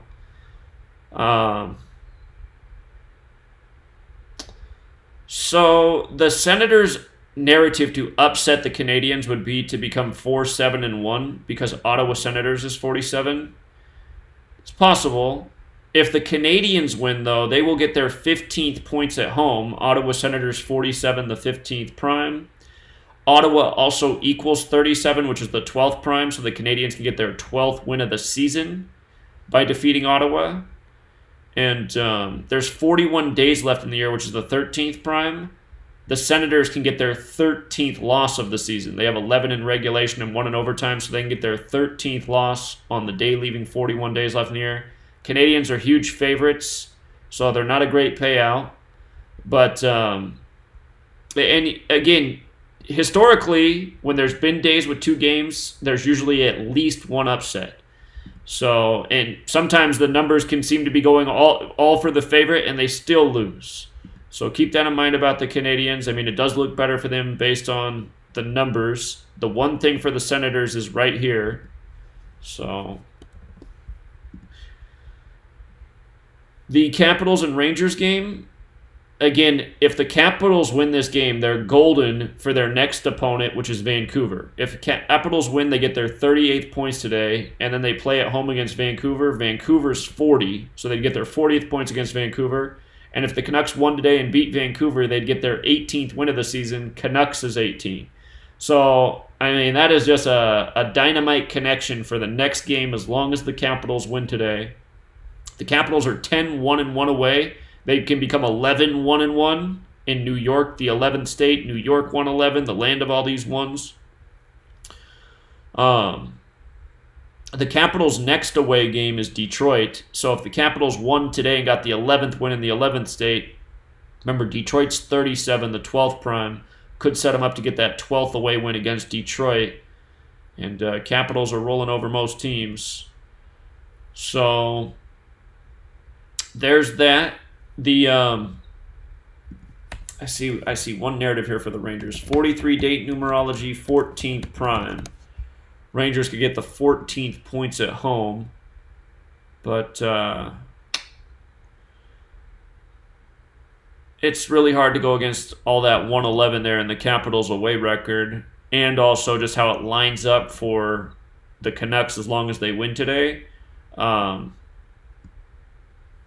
If Washington does lose this game, the Capitals, I suspect they would lose in overtime because then they would be on 37 points after facing the Rangers 37. But just as easily, they could pick up their 38th points in Madison Square Garden 308. So, again, the last 2 days, there hasn't been an upset in the games where there's just been 2, and that is not typical. So, and part of me is going, well, we're due for an upset now on one of these 2-day games.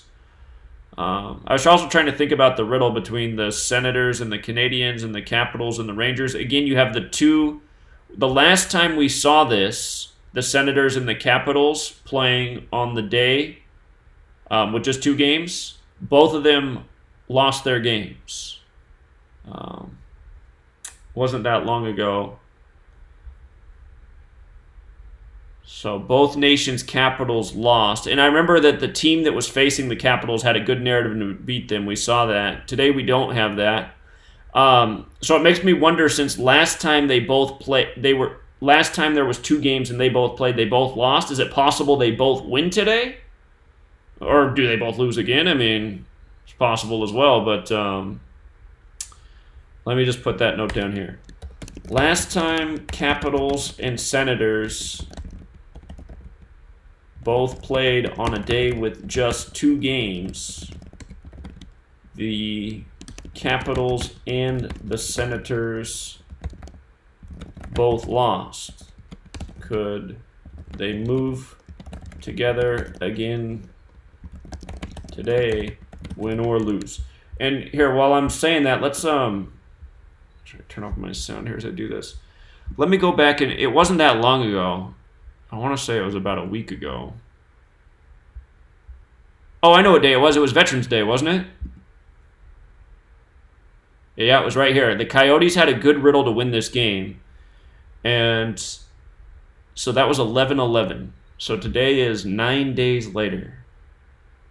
11-11.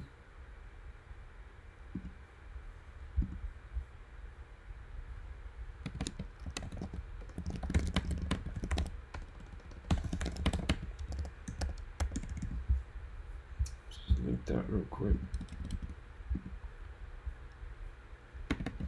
Okay.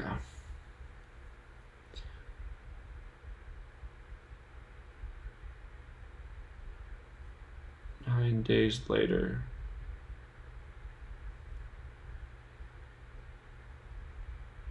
That's a thought too. If you man, it's just hard to say. It would suck if they both lost again together.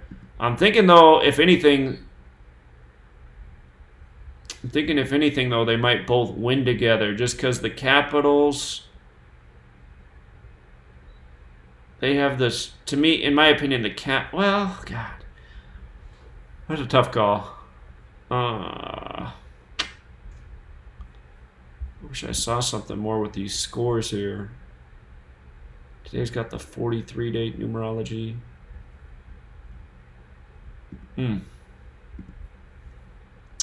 But I do suspect these teams are going to move together again. Senators would be a nice payout if they upset, but man, they got some strikes going against them. This is the one thing they got going. Well, something I didn't think about here. Canadians could stay on 13 points, 41 days left in year. 13th prime. So.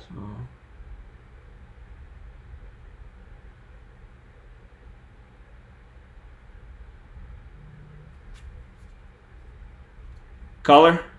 So the Capitals lost to the Coyotes 4-3, 43-date numerology, 39 connection again. Now they're playing a New York team. Same scenario. 39 connect and 2 games in the NHL. Last time they were at home, though. This time they're away. Yep. I think there's a good chance that both games are going to OT today. Well, a lot of hockey games do go there. It's possible, yeah. Yeah, it seems like it. Okay. The numbers would make sense for it, actually, on both, especially in that the Montreal game with the 6-5, 5-6 reflection. We'll see. The Montreal Canadiens were supposed to start their backup today, but now they're starting their regular goalie Price. He's going for his 11th victory to become 11-5 for the season. Okay. And then Anderson is on. This is going to be his 11th start of the season for Ottawa. I don't know what's up with the 11s today. It's like a big New York tribute or something, because they all play the New York Rangers within the next 5 or 6 days. Right. Yeah. Anyway, those are my thoughts. All right, man. Appreciate it. All right, see you. Okay. So, yeah, I have a feeling these teams are going to move together. It's just...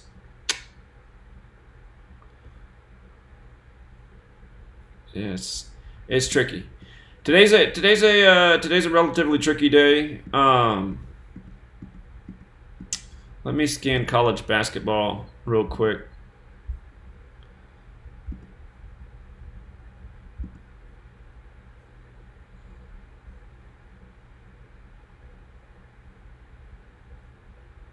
$30.5 favorite. Yikes. Let's see. Yale on the 43 date numerology. Yale 43, Bulldogs 43. let's see what's going on with the old Yale coach.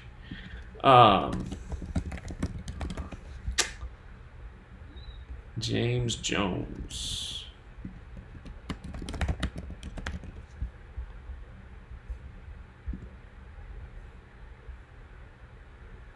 $312, $275.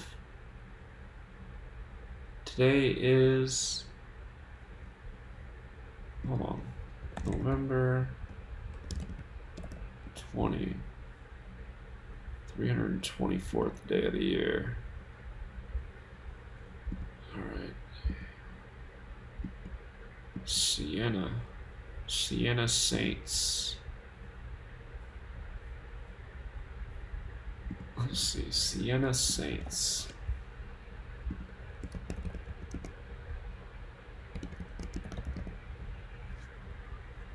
Siena Saints.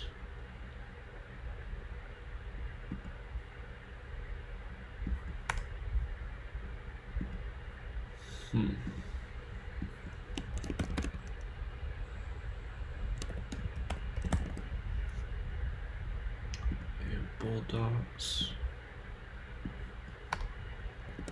Yale 2-0. Yale can become 2-0 at home. Let's see, Siena basketball coach.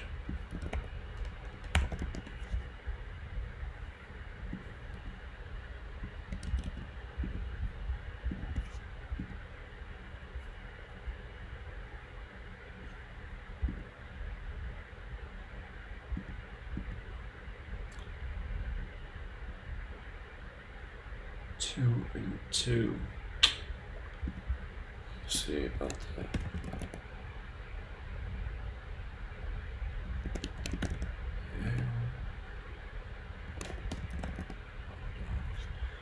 Well, there's not a whole lot to bite into there, but Yale becoming 2-0 at home, and on this 43 day,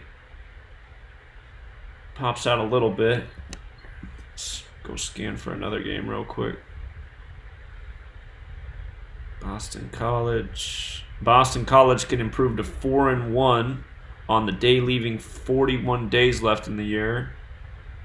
And Eastern Washington, aren't they the Eagles? Yeah. The concern there is Eagles and Boston are both 22, but they're also 31. I'm just seeing that. What happened here? Where'd it go? What did I do?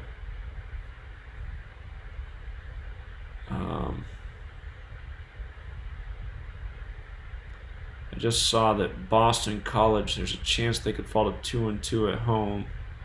Eagles is also 32, but the day leaving 41 days left in the year. Both schools are the Eagles, or is Boston College the Golden Eagles? Boston College, they're the Golden Eagles. They're the Golden Eagles. Wait, no, hold on. Boston, no, never mind. There's the Eagles. Boston College Eagles. Well, there's some risk there in that one. Gotham Classic. Let's see. Gotham Classic. That equals 130 like Washington. Let me keep scanning.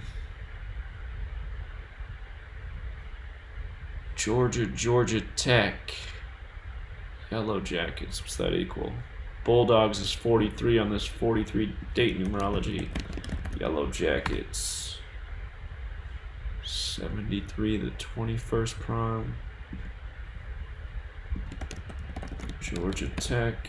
Yellow Jackets. Georgia Tech.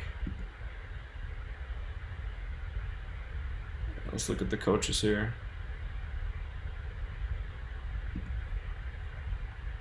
Georgia basketball coach Tom Crean.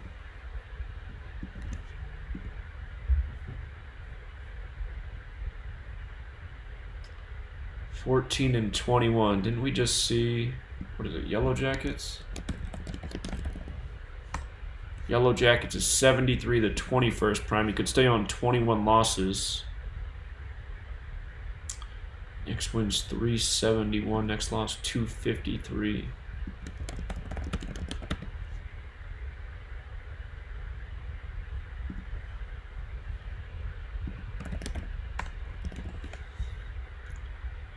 Josh Pastner, let's see.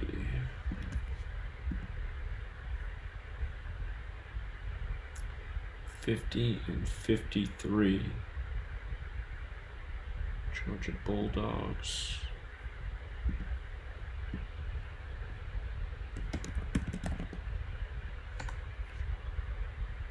Georgia Bulldogs is 73 as well. Georgia Bulldogs 73, the 21st prime. Yellow Jackets 73, the 21st prime. Georgia Tech can fall to 2-1.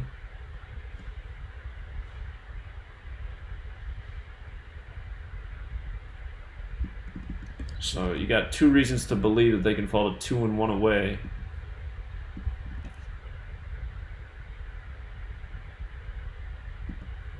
Or 2-1 for the season, I mean, excuse me. Alright. Put together a little post with some of these games that might be decent. Cornell, Syracuse.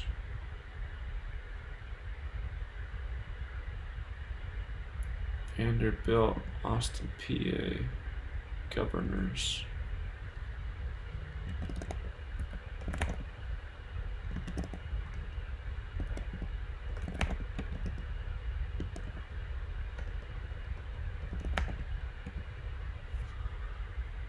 Let's see, Austin, PA.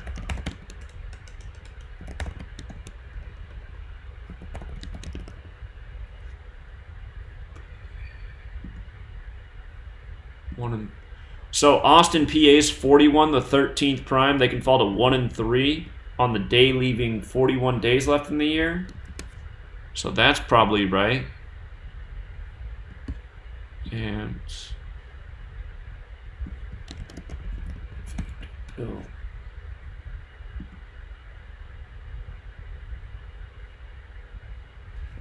Forget about that. Commodores, that's right, Commodores.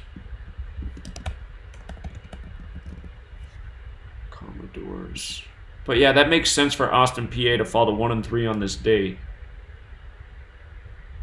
Make sure I took a screenshot of that. I'll put together a post with these notes, but hopefully you're just noting down what I'm talking about. Western Illinois. Here's another team that could fall to 1, or actually improve to 1-3 today. They're an underdog at home.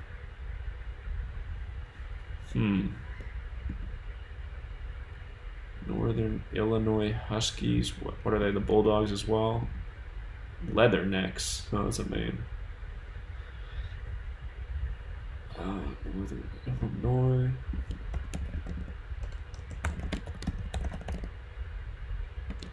Huskies.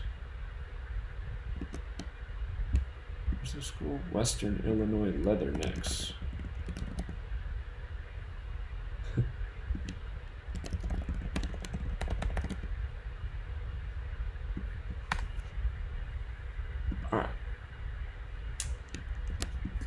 I'll look at the coaches for this one just in case there's an upset here. It's getting to 1-3. And I just did see a 3-0-3 actually. If Northern Illinois fell to 3-3. UC Davis, Sacramento State. Caller? CK Hub, my guy. What's up, bro? What's up, man? This is Ants, man. Hey. Hey, listen. That Western Illinois, I'm all on that one. I think they're going to upset. And it's crazy. That's what made me call you, because you just got off of the Georgia Tech game, and that's another one too. And believe it or not, the records, the two coach records go right into Georgia Tech loss, man. Like 54 and 53 on the game. 371, I think, is the win that the Georgia coach Tom Crean going for, and 371 is the 53rd. Divided to 371 is 53, and that's all over the game. And the Josh Ashton you get, I forgot exactly the loss. I don't have the notes in front of me, but But yeah, that's one I like. Georgia and that when they're favorites, so they should do it. And I like that Western Illinois over Northern. I like that game right there. That has a lot of potential. And what's really crazy too is the game with Charlotte and the Nets. The Nets coach is going for he could get his 165th loss, and the line on the game is 165 Charlotte plus 165 Charlotte and minus 180 or 185 for the Nets.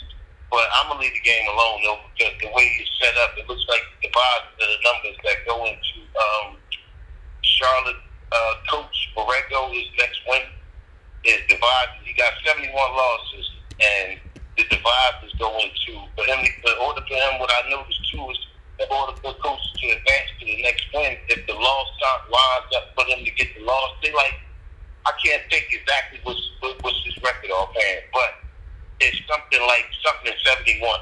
So in order to get the next win, it automatically divides up that win that goes into 72. Huh. So it's kind of funny, you know what I'm saying? I don't have the notes in front of me, man, so I wish I could explain it a little bit more. But yeah, the Western Illinois game looked like a good one, man. Yeah. That looked like a good one. I see there's a few games out there with the 1-3-4-1 where they can hit today. I have a feeling those are going to be good games because of the date. So. Right. Yeah, you go way more intense than I go. You know what I'm saying? I kind of be winging it, and because I only use my hotspot on my tablet for so long, and then my Wi-Fi goes down. So I see. when I got the Wi-Fi, I can go a little more intense. But yeah, there's always though.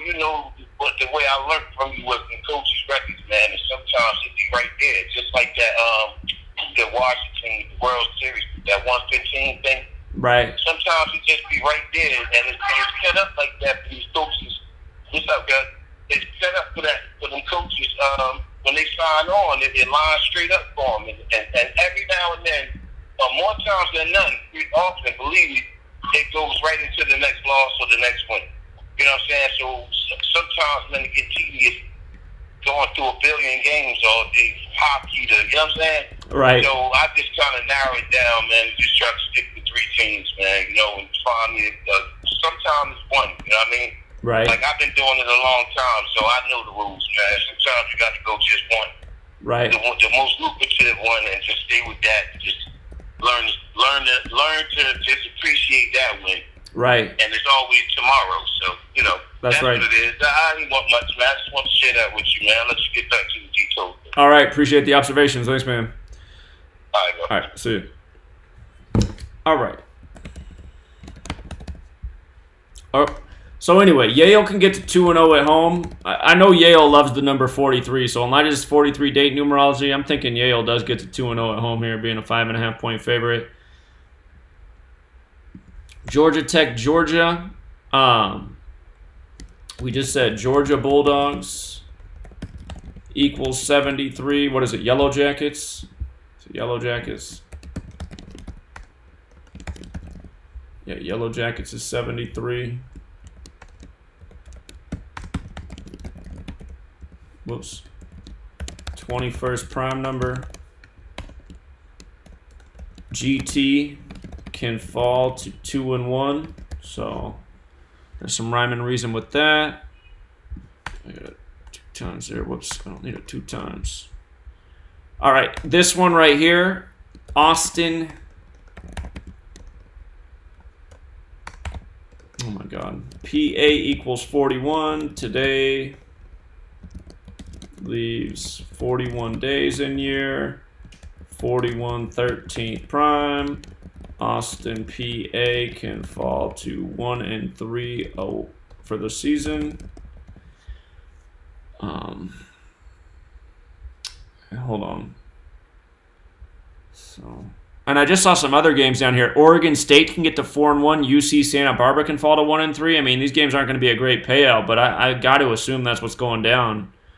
And BYU, same thing here. BYU wins. They're 4-1. Boise State falls to 1-3. Boise State's a slight favorite at home, but I don't know. That 41-13 looking like it could be a deadly combo today.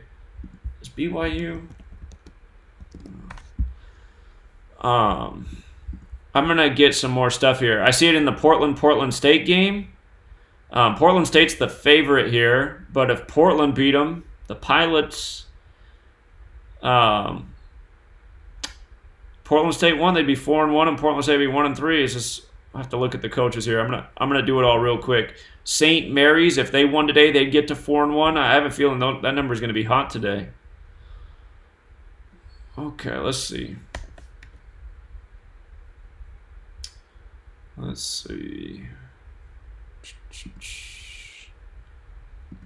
Austin, PA basketball coach Matt Figure.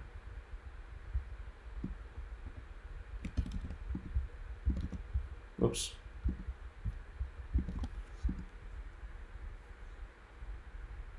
(42-28). He has a chance at his 43rd win on the 43 date numerology.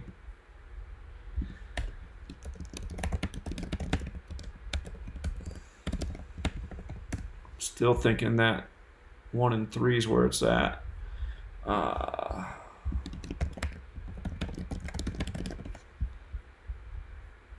Jerry Stackhouse is the coach, huh? Crazy.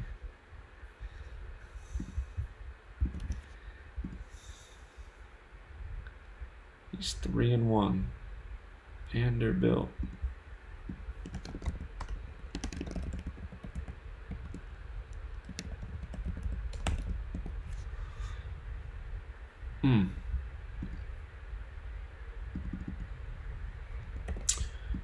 Yeah, I'm thinking that's the strongest riddle there. Asheville, Tennessee. All right. So this team can get to 1-3, underdog at home. Let's see, Western Illinois basketball coach Jim Molinari, huh? All right, let's see.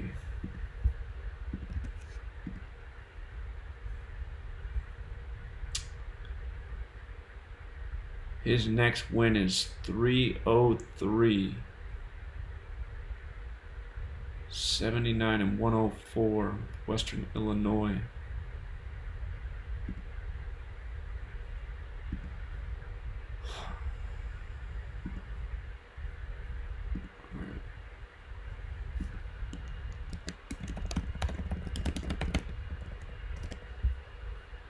$302, $290. 79-104. Okay. And Northern Illinois basketball coach.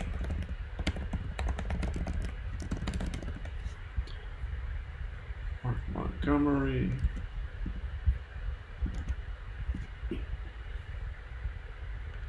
$108-152.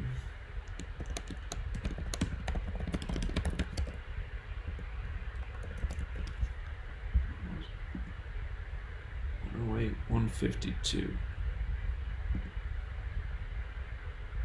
They were the Leathernecks, right? I swear I saw a 303 in this. Leathernecks.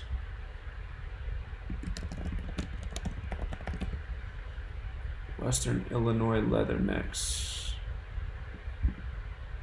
Western Illinois. Okay, wasn't that. Northern Illinois Huskies. That's 303.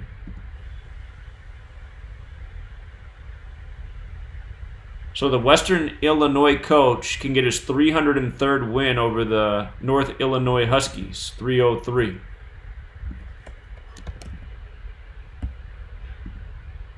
Northern, yeah, it's all right. Northern Illinois Huskies. 303.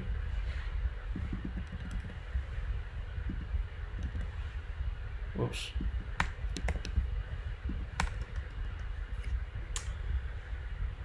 All right, and make sure I had it right.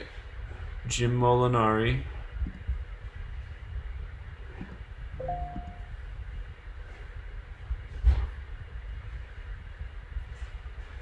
All right, Jim.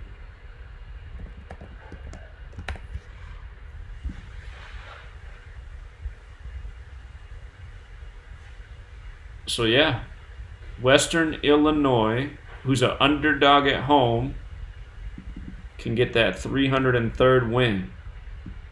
So that, and they can improve to 303. Western Illinois can or what did I just say? Improve to 1-3. 41 days left in year, 13th prime. So yeah, I mean that's pretty nice right there, picking up the 303rd win against the appropriate team. Northern Illinois would also fall to 3-3. So Western Illinois looks like they got a shot. UC Davis. UC Davis, what are these? The Aggies and Sacramento State Hornets. All right, let's see. Aggies is 33 if they win. They're 3-3.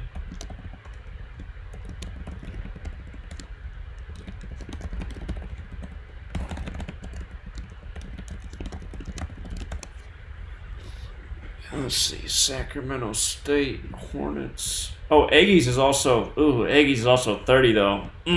That's tough right there because Sacramento State can get to. So that could go either way. I'm already out. Let's just move on. Well, should I look at the coaches? I'm already thinking it's too dangerous.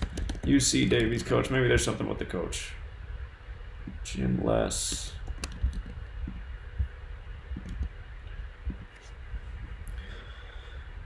UC Davis coach. His next win's 277, the 59th prime. Sacramento State Hornets.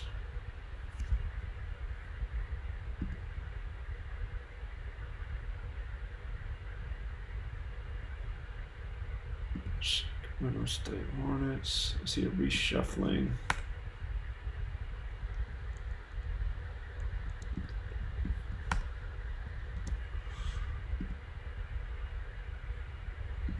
Sacramento State.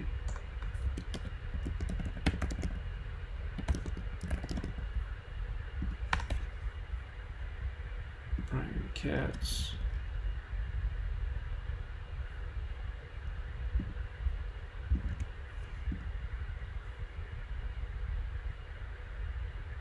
$128,206. 206. UC Davis.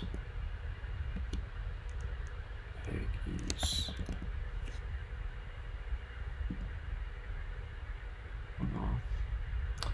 Yeah, I think that one's a little bit dangerous. All right. 41 days left in the year. 13th prime. Oregon State can become 4-1.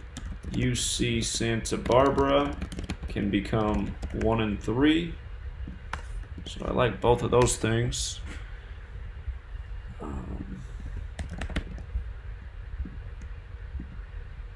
The Gauchos.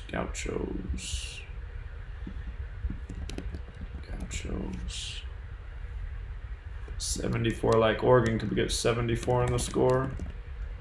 Whoops, what am I doing? UC Santa Barbara.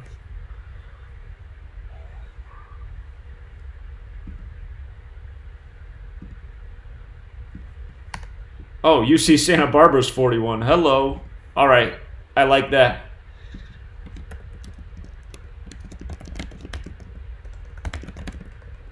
Yeah, I got to roll with that. I don't even know if I want to look at the coaches.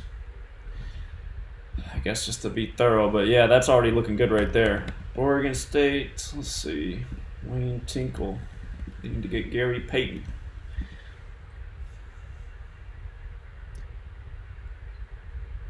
His next win's 237.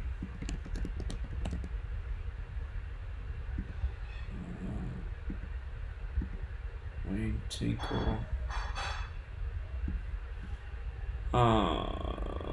UC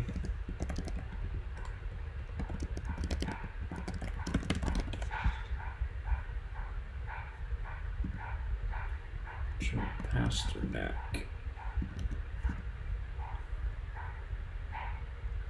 $46.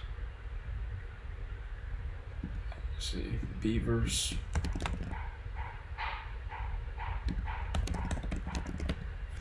Oregon State Beavers. Look at that. He can get his 76th loss. Oregon State Beavers 76. Bam.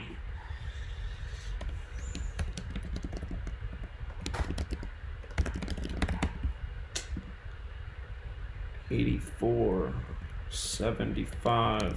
Oregon State Beavers 76. So, I'd say that looks like a winner. Again, Oregon State can be nice to add to a parlay. Pretty big favorite, but the riddle is there.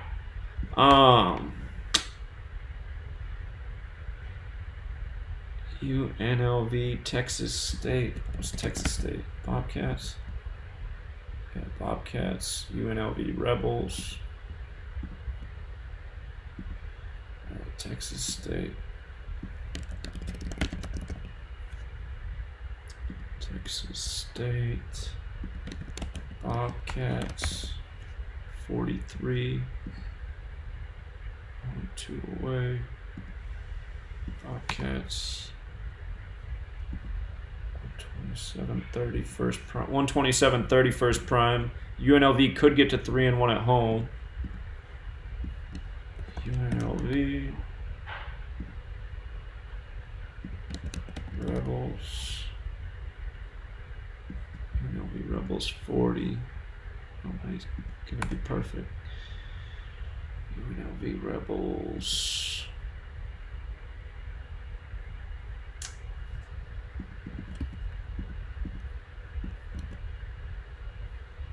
Let's see. UNLV basketball coach TJ Otzelberger.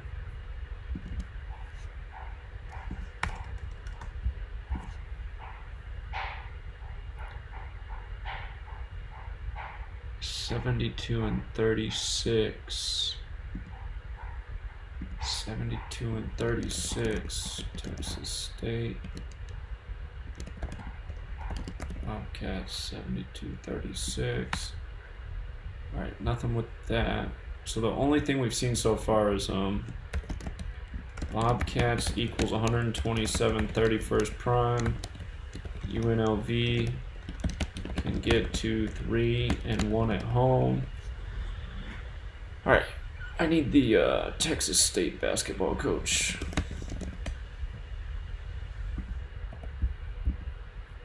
Danny Casper.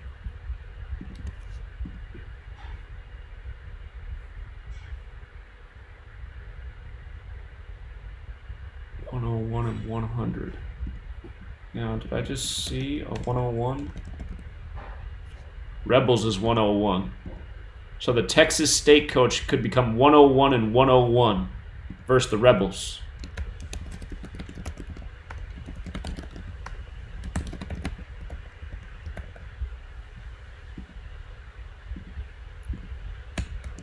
Alright, Rebels equals 101. Alright, so those are the best clues there. Alright, 41 days left in year, 13th prime. BYU can become 4-1.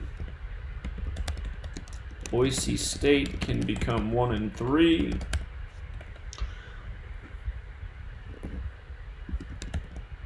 Boise State Broncos.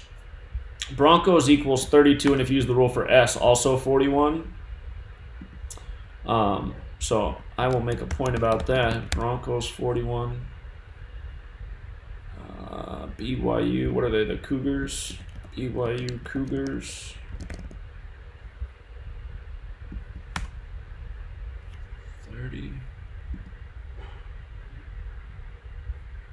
Where's the note at?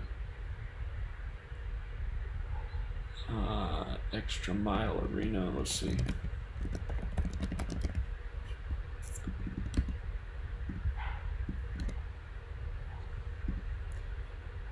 let's see here. Boise State basketball coach. Leon Rice.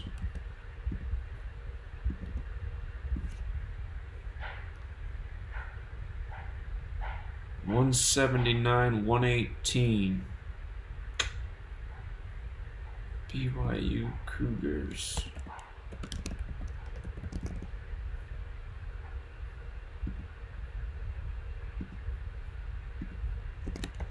Brigham Young University.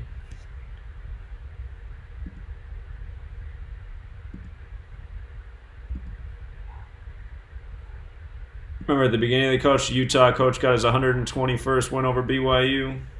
Remember that at the beginning of the year. Let's see. BYU basketball coach. Mark Pope. Mark Pope. I love that the Mormon Church just opened a giant temple next to the Vatican, and their basketball coach's name is Mark Pope. Perfect. 80 and 57 overall.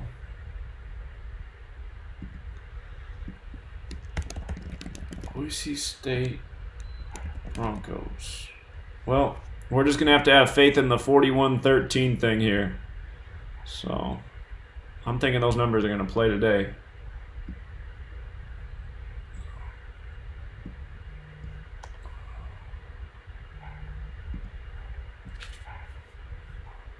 Call it. Whoa. You're going to have to call back. Your phone was out of control. Unless that's trolling.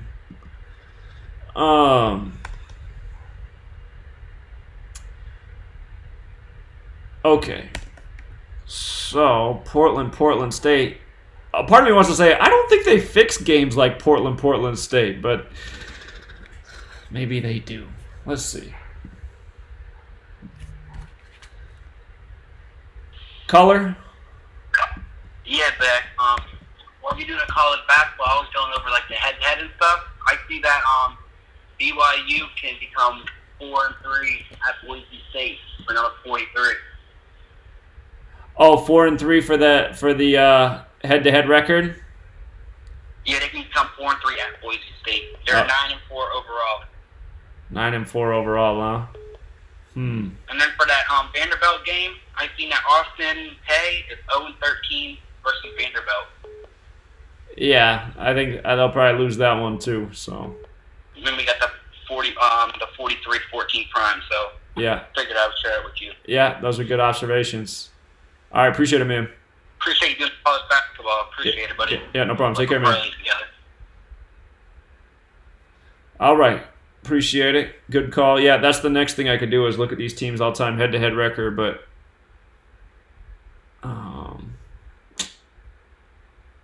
a lot of times it's just right here with the surface level records. So let me do it real quick. Boise State. Head.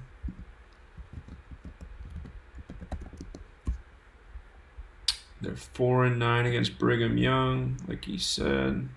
Oops, clicked on the wrong thing.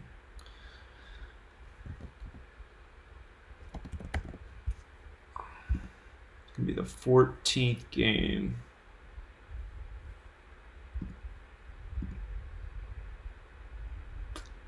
At Brigham Young. It's at Boise State. Boise State 1, 2, 3. 3-4 at home.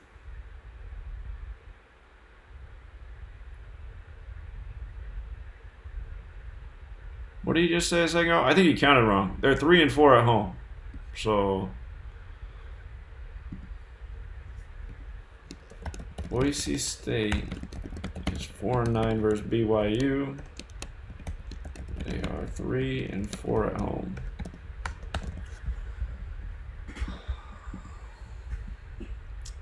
One, two, three, and then 4 losses. Okay.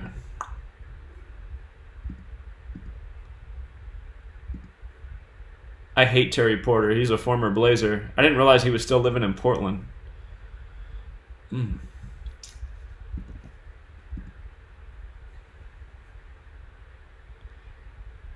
right, Portland coach is 31-70.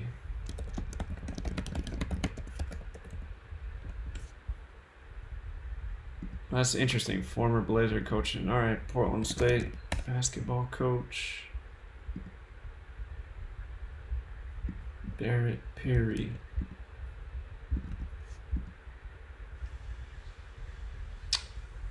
Ooh, he's on 37 wins. If he didn't win, he'd stay on 37 and pick up his 33rd loss. Oregon's the 33rd state. Portland's 33.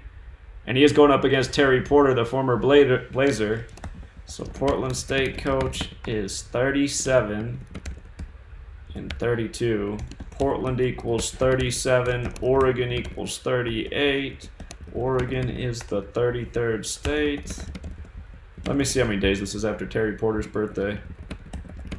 I was thinking that they had a chance at upsetting before I even saw this Terry Porter thing just because of the 41-13. April 8th. 2019 to today.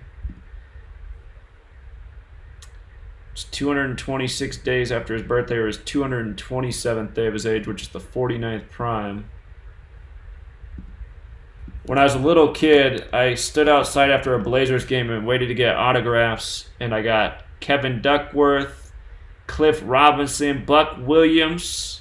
They were the three that came out, and then the fourth guy who came out was Terry Porter. And he said no, but he also said no in this nasty way, too. I remember it as a kid. I was like, well, I don't like you anymore, Terry Porter. All right, let's see. 41 days left in the year. Portland can become 4-1. Portland State can fall to 1-3.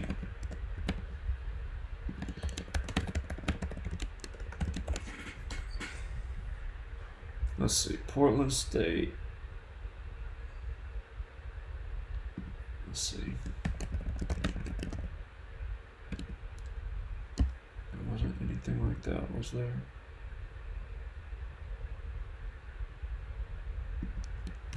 Portland State Vikings.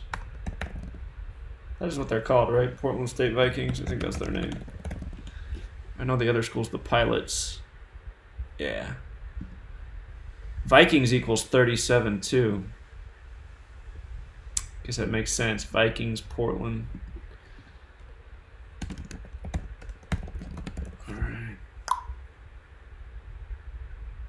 Oh, Portland and Vikings are both 37-44. Yeah, perfect name for a Portland school. What about Pilots? Pilots, 71. His next loss is 71. Should be symbolic. Pilots 71. Let's see. Pilots is 91, the 13th triangular number as well, to add into that 13 thing. Portland Pilots, 191, 43rd prime, 43 date numerology.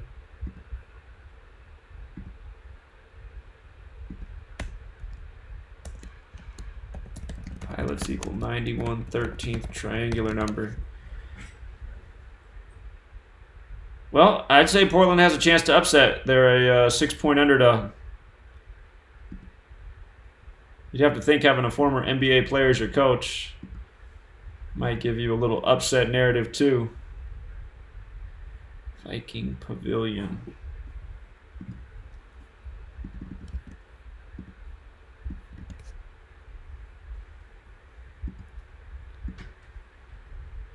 What, is food almost ready? Yeah? Okay. I'm supposed to finish here in a moment. All right, let's look at two more games.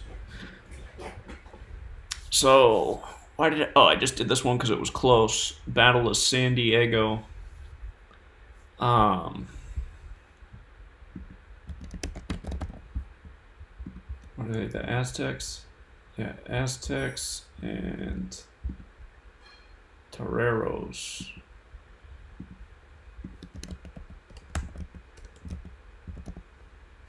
Toreros.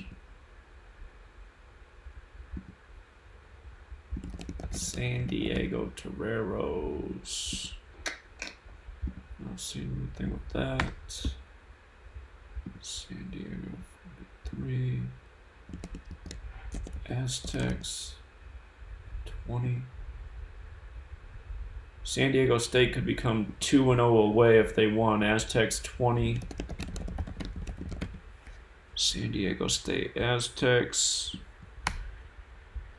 Alright, let's note that. Aztecs equals 20 can improve to 2-0 away. They are the favorite on the road. And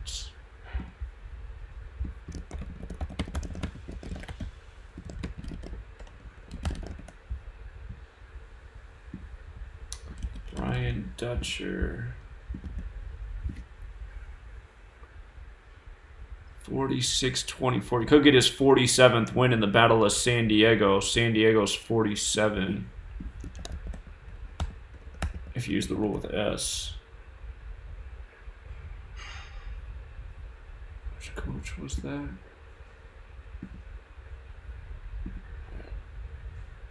Aztecs coach is 46-24. San Diego equals 47. And what do I see? Toreros, if you use the rule with S, is 47 as well. They're both 38-47.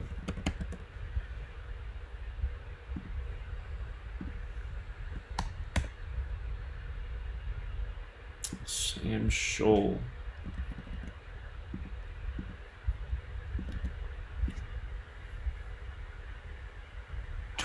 And 18. It's going to be his 42nd game. Well, I didn't see anything with that.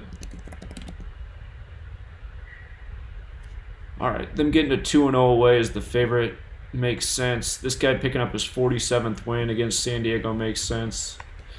So that's what's there for that one.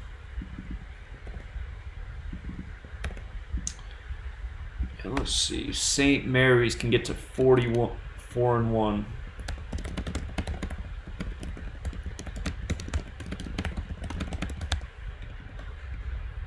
Fresno State's the Bulldogs.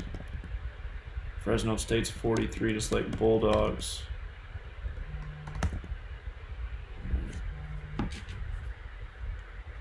Caller? Yeah, what's one good upset for today? I didn't catch the beginning of the video. Here, I'll review everything real quick and then finish this college post. Are you watching the live stream?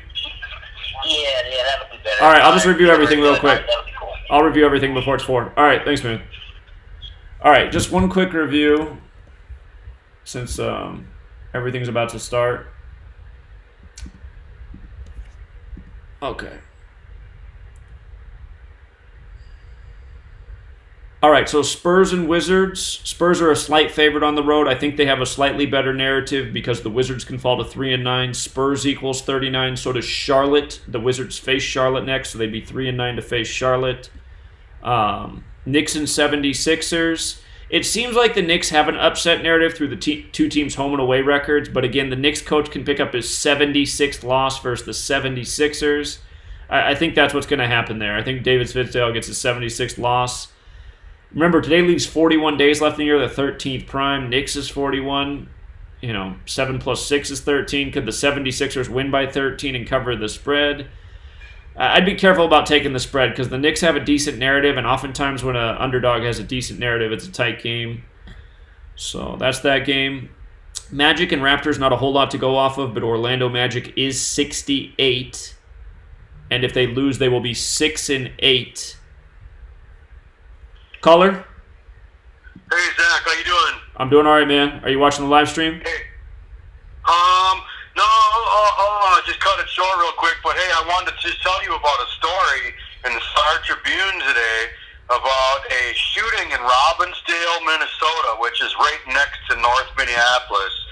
And, look up the street number, the block number, and the street name, and all that good stuff, man. And there's a coding for the Super Bowl, I'm sure of it.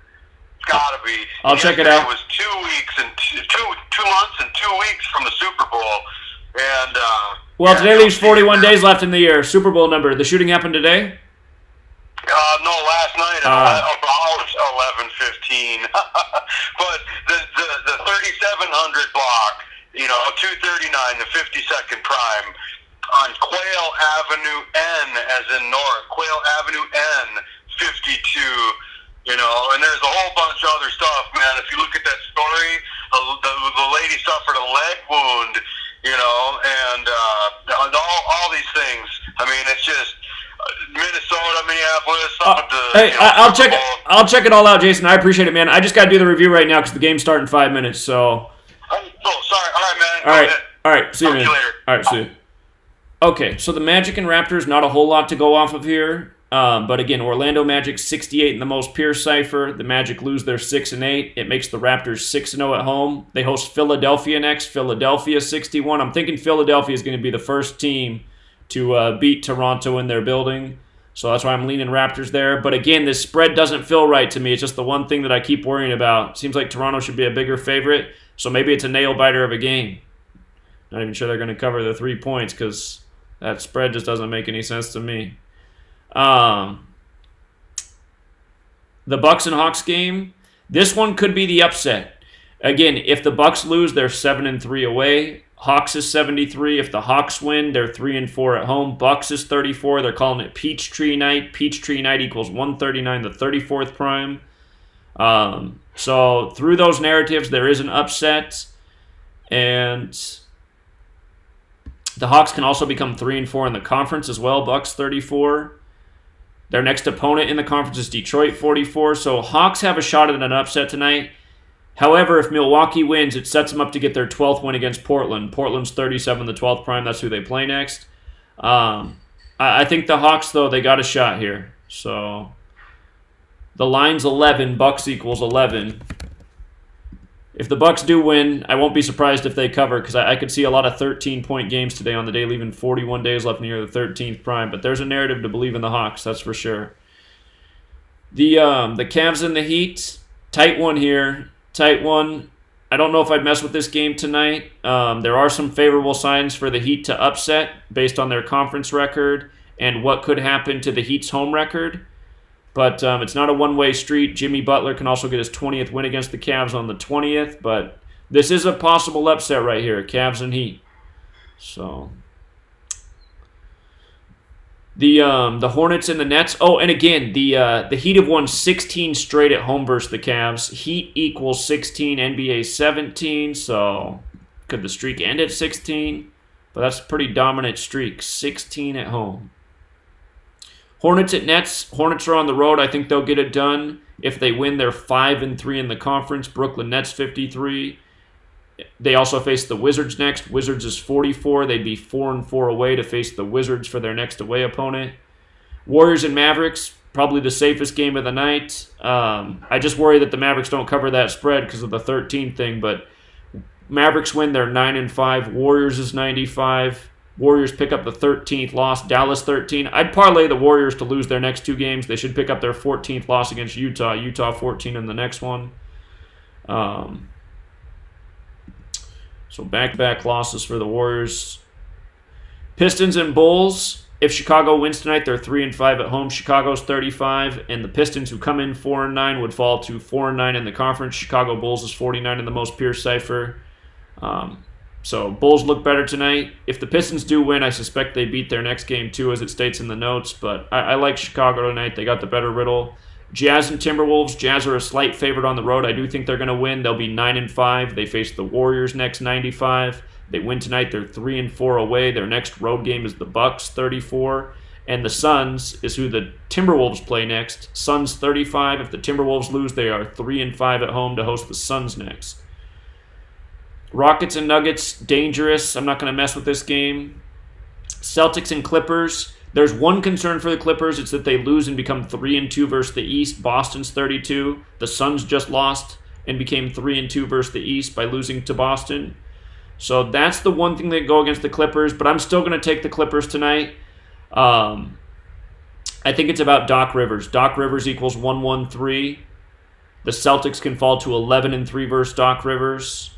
If the Clippers win, they are 9-1 at home. Rockets is 91. That's who they host next. And then after the Rockets, they got the New Orleans Pelicans as 101. So I'm thinking they probably win tonight and beat the Rockets at home to face the Pelicans 10-1, and they'd probably win that game as well. And if they do, there's something we'll talk about, but we'll cross that bridge when we get there. So there, I mean, the 3-2 is a real concern, but I'm still going to take the Clippers again. It's about Doc Rivers to me, so it's his old team, Boston. So favor the Clippers, but a little warning there: Rockets and Nuggets too close to call. Read the notes though. Go over the notes because there's some information here about the upcoming games and what we can possibly expect. Jazz, Bulls, Mavericks, Charlotte, Hornets. You could think about the Cavs as a parlay multiplier on the money line. You're a really tiny bet, but it's possible. But I just worry about the Jimmy Butler stat. Bucks and Hawks. Again, Hawks would be a great parlay multiplier. They got a lot that lines up for them. It's just that if Milwaukee wins, they're in business for their next game, hosting Portland. Raptors and Magic, again, not a lot to go off of, but favoring the Raptors there. Again, I think they get that first loss at home to Philadelphia to fall to 6-1. Philadelphia 61. Knicks and 76ers. You could think about the Knicks as a parlay multiplier just because there is a little narrative there, but most likely here, David Fizdale picking up that 76th loss against the 76ers.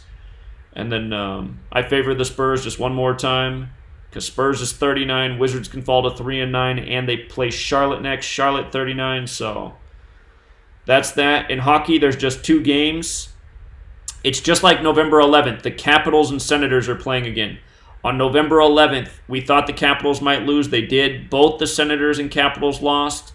Could it be the opposite tonight? Could the Senators upset the Canadiens and the Capitals take care of business on the road against the Rangers? I'm just thinking since we just saw this 9 days ago, maybe it's a similar thing where these teams move together. It's just, I don't know if you want to mess with it. Hockey's weird on nights with just 2 games. And if you took the Capitals and Senators and they both hit, I mean, that would be awesome. But what if they both lost again together, too? I mean, it's just hard to say which way that riddle's going to go. It does look better for the Capitals. I would even say that it looks a little bit better for Montreal. But usually there's at least one upset on a night where there's just 2 games. And you can come up with a couple things for why Ottawa could win their game. So maybe Ottawa and Washington win together tonight since they just lost together 9 days ago. Again, if the Capitals do win tonight, they're golden against the Canucks. So the one thing that could go against the Caps tonight is losing in overtime to have 37 points versus the Rangers 37. So that is the basketball and hockey review. And then we were just finishing up these college basketball notes. And we had 1 game left. St. Mary's one of these teams that can get to 4-1 today on the day leaving 41 days left in the year. Let's see.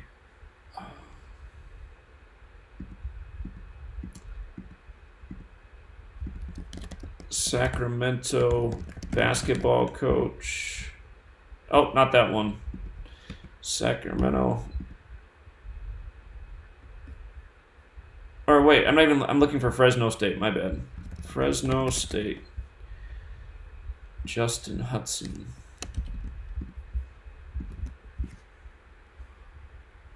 Justin Hudson, 25-11. 25-11.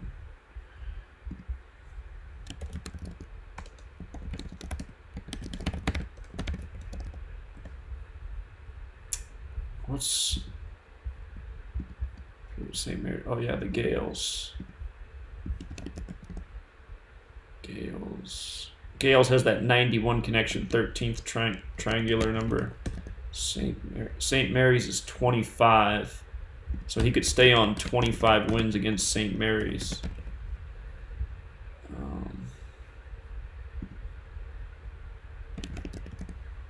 St. Mary's Gales. All right, let's see.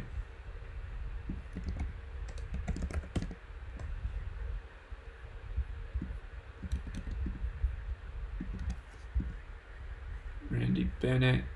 Oh, he's got a lot of games. Fresno State Bulldogs.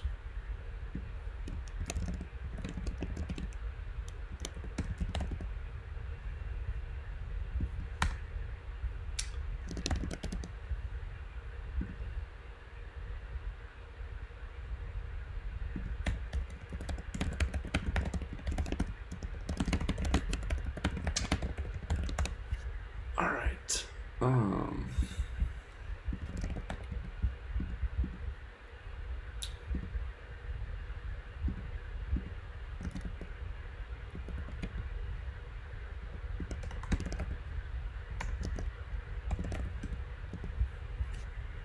It's going to be the 25th game between these teams, too. 25th game.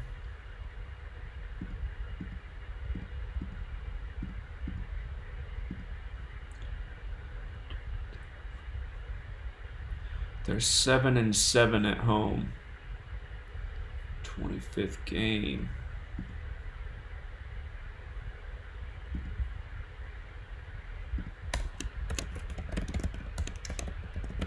Well, the 13 can go either way. I suspect it goes to St. Mary's, who becomes 4-1 and picks up their 13th win. So, I think that's the pattern to follow today. Let's see, San Diego State. Head-to-head, San Diego. Come on. 37th game here. 37th game. San Diego State leads 22-14. 37th game. SD leads 22-14.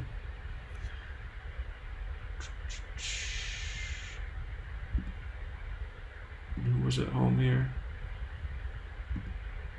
San Diego's at home.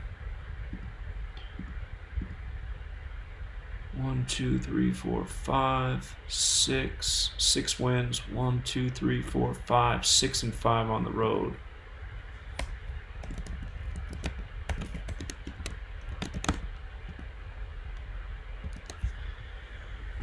Okay. But again, I liked that the Aztecs could get to 2-0 away, Aztecs 20, and their coach could get that 47th win against the appropriate opponent. Portland State might get upset tonight by Portland. Again, Portland can get to 4-1 on the day, leaving 41 days left in the year. The Portland State coach could stay on 37 wins in the Battle of Portland. Portland's 37. And Pilots equals 91, the 13th triangular. Portland's the Pilots. They can make... Pilots can make Vikings 1-3. So that would be the upset there. You could take Portland with the points if you're interested in it. BYU, Boise State. Or hold on, I forgot to... Let me get the school records too. Portland.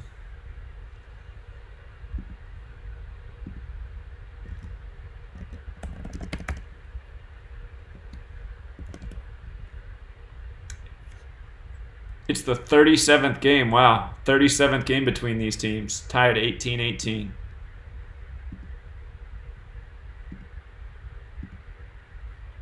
How come I'm hitting the wrong thing. Portland at Portland State has 1, 2, 3, 4, 5. 1, 2, 3, 4, 5, 6. 5 and 6 there.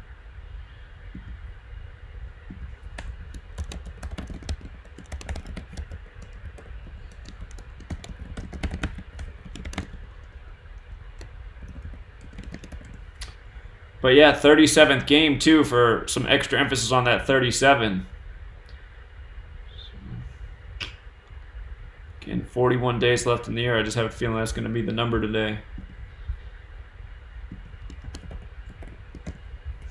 Actually, maybe I should be reviewing these games from the top since these ones start earlier.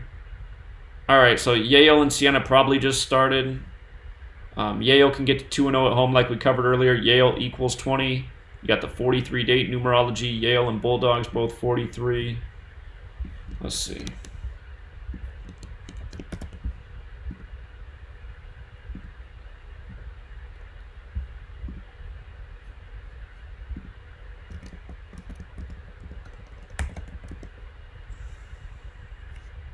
Oh, it's just the third game. They're 1-1 against each other, so it's not real helpful.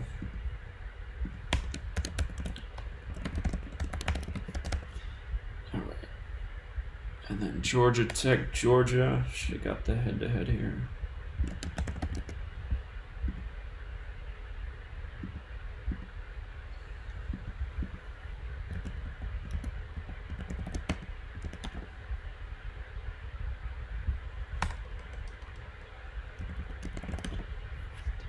$121st game.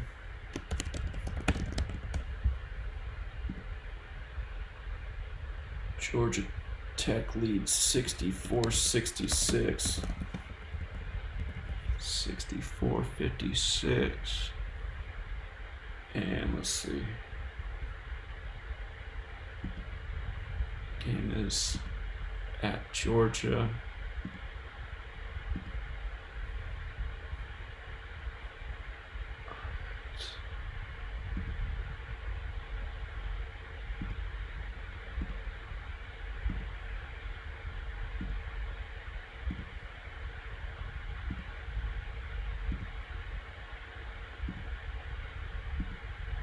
They got 32 wins at home compared to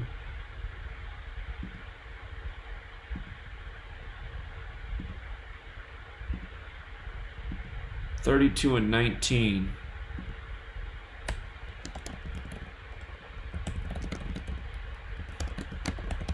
It is the 20th of the month. Well, that makes that a little bit tougher. They could get the 20th loss at home on the 20th of the month.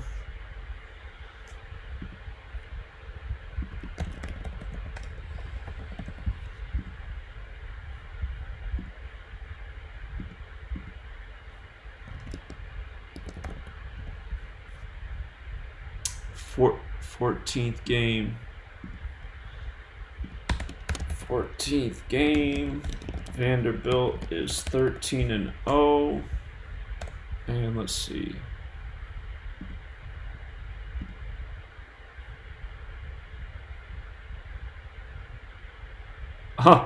They're 12-0 at home. Only one game's been out. So they can get the 13th win today.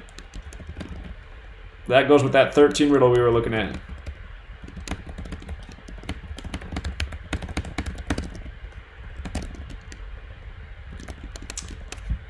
All right, so that's nice that Vanderbilt can get the 13th win at home and make Austin Peay 1-3. And then this Northern Illinois, Western Illinois. Again, we saw that Western Illinois is the underdog at home. They can get to 1-3, and their coach can get his 303rd win, and Northern Illinois Huskies is 303. So that looks like it could be an upset there, Western Illinois. That looks like an upset.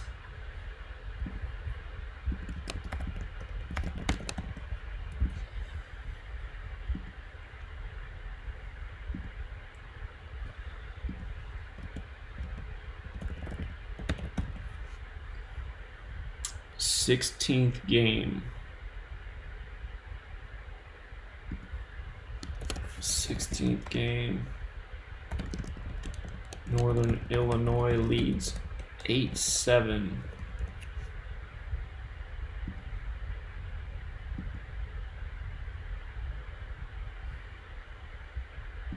Tonight it's at Western, right? Yeah. All right. Western Illinois at home. 1, 2, 3, 4, 5. 5-2 at home. 5-2 at home.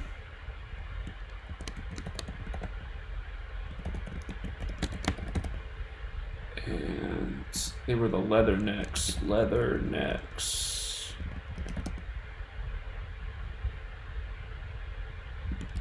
Western Illinois, 162. Northern Illinois Huskies. Well, unfortunately, there's not a great clue with that. But still, that coach has the riddle. That's the best riddle on the board right there. All right. UC Davis, Sacramento State.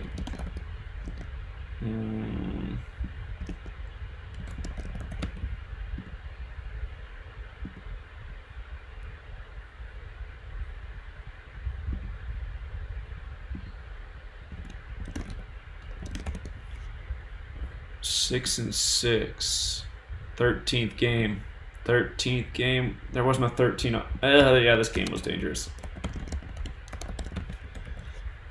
We saw that Aggies thing could go either way. UC Davis is at home.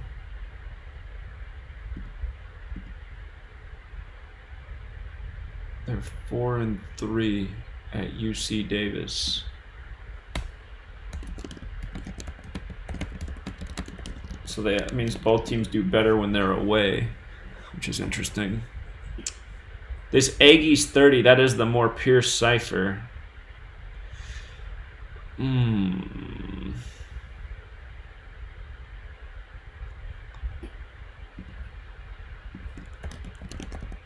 See Davis, Aggies.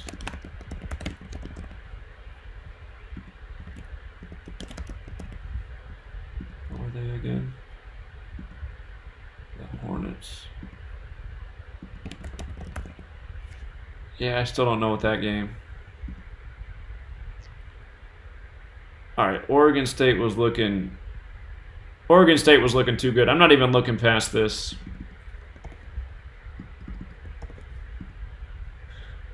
Texas State, UNLV. Okay. As I say that, though, I just feel like I should. It'll only take 1 second.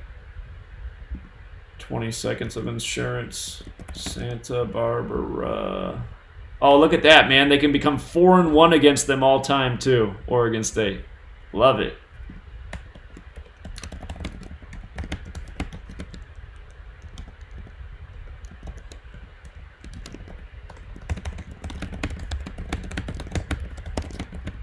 Oh, there's just one more thing for Oregon State. That one looks good. All right. Texas State.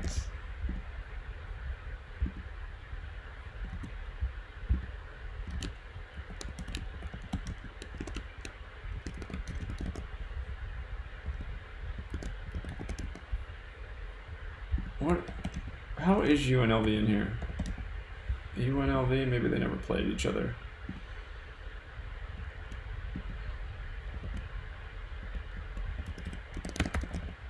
All right, these schools have never played each other.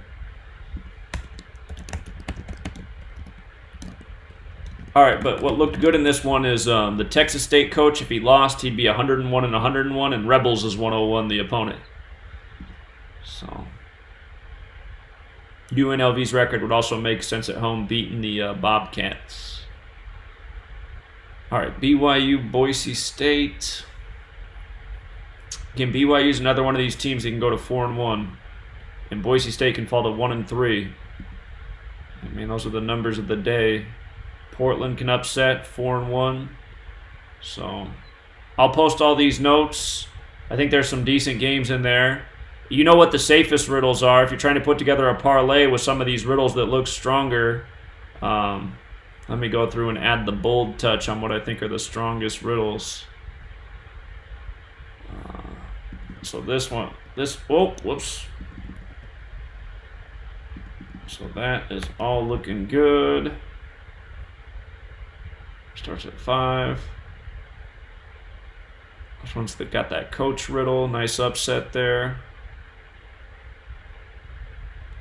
That one is not one of our games. I think this looks right.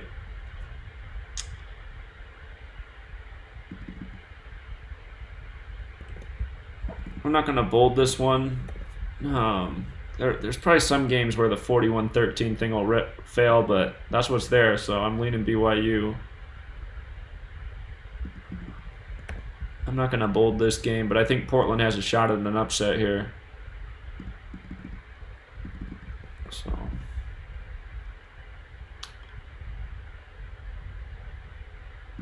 Aztecs, yeah, I think they're going to roll here. I just worry about San Diego becoming 3-3 because San Diego equals 74, and they love to pair 74 and 33 together. So that's just my one concern here.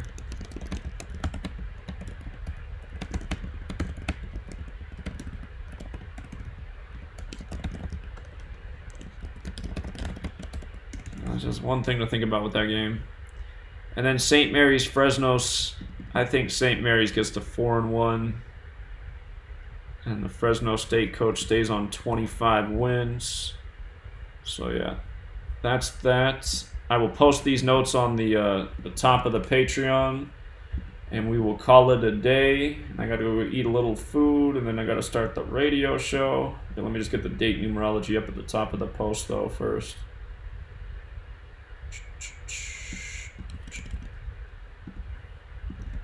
All right, we're in business. We are... Oh, I just thought about something. Wednesday's got that 37, 44, 143 thing. That's one thing I forgot to write today.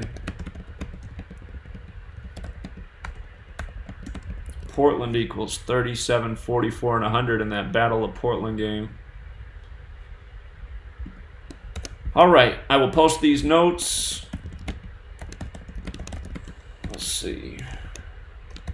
November 20th. So I will post it at the top of the Patreon, and gives you a little bit more to work with in case you weren't sold on today's hockey and NBA games where a lot of games were tight. Let's see.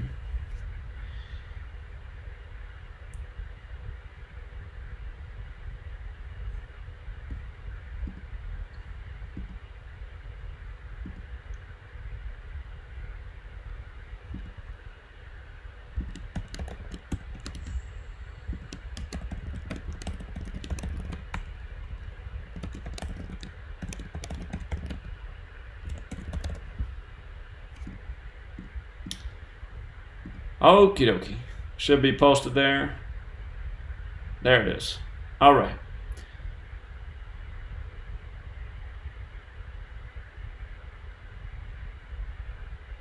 All right. Take care, Kayla. Take care, everybody. Let's see. Make sure I'm not missing any good comments here.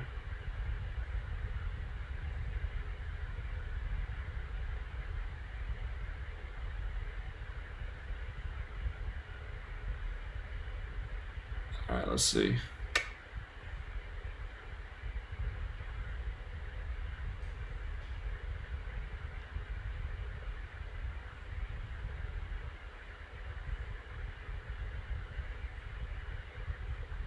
Okay.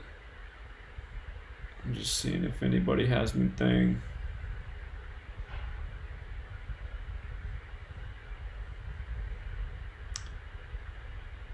Okay. All right, we'll leave it there, you guys. Appreciate all of you. Be back tomorrow. Again, I'm trying to start these as close to 1 p.m. as possible. So, aiming for the same time tomorrow. Have a great rest of your day, your evening. Until next time.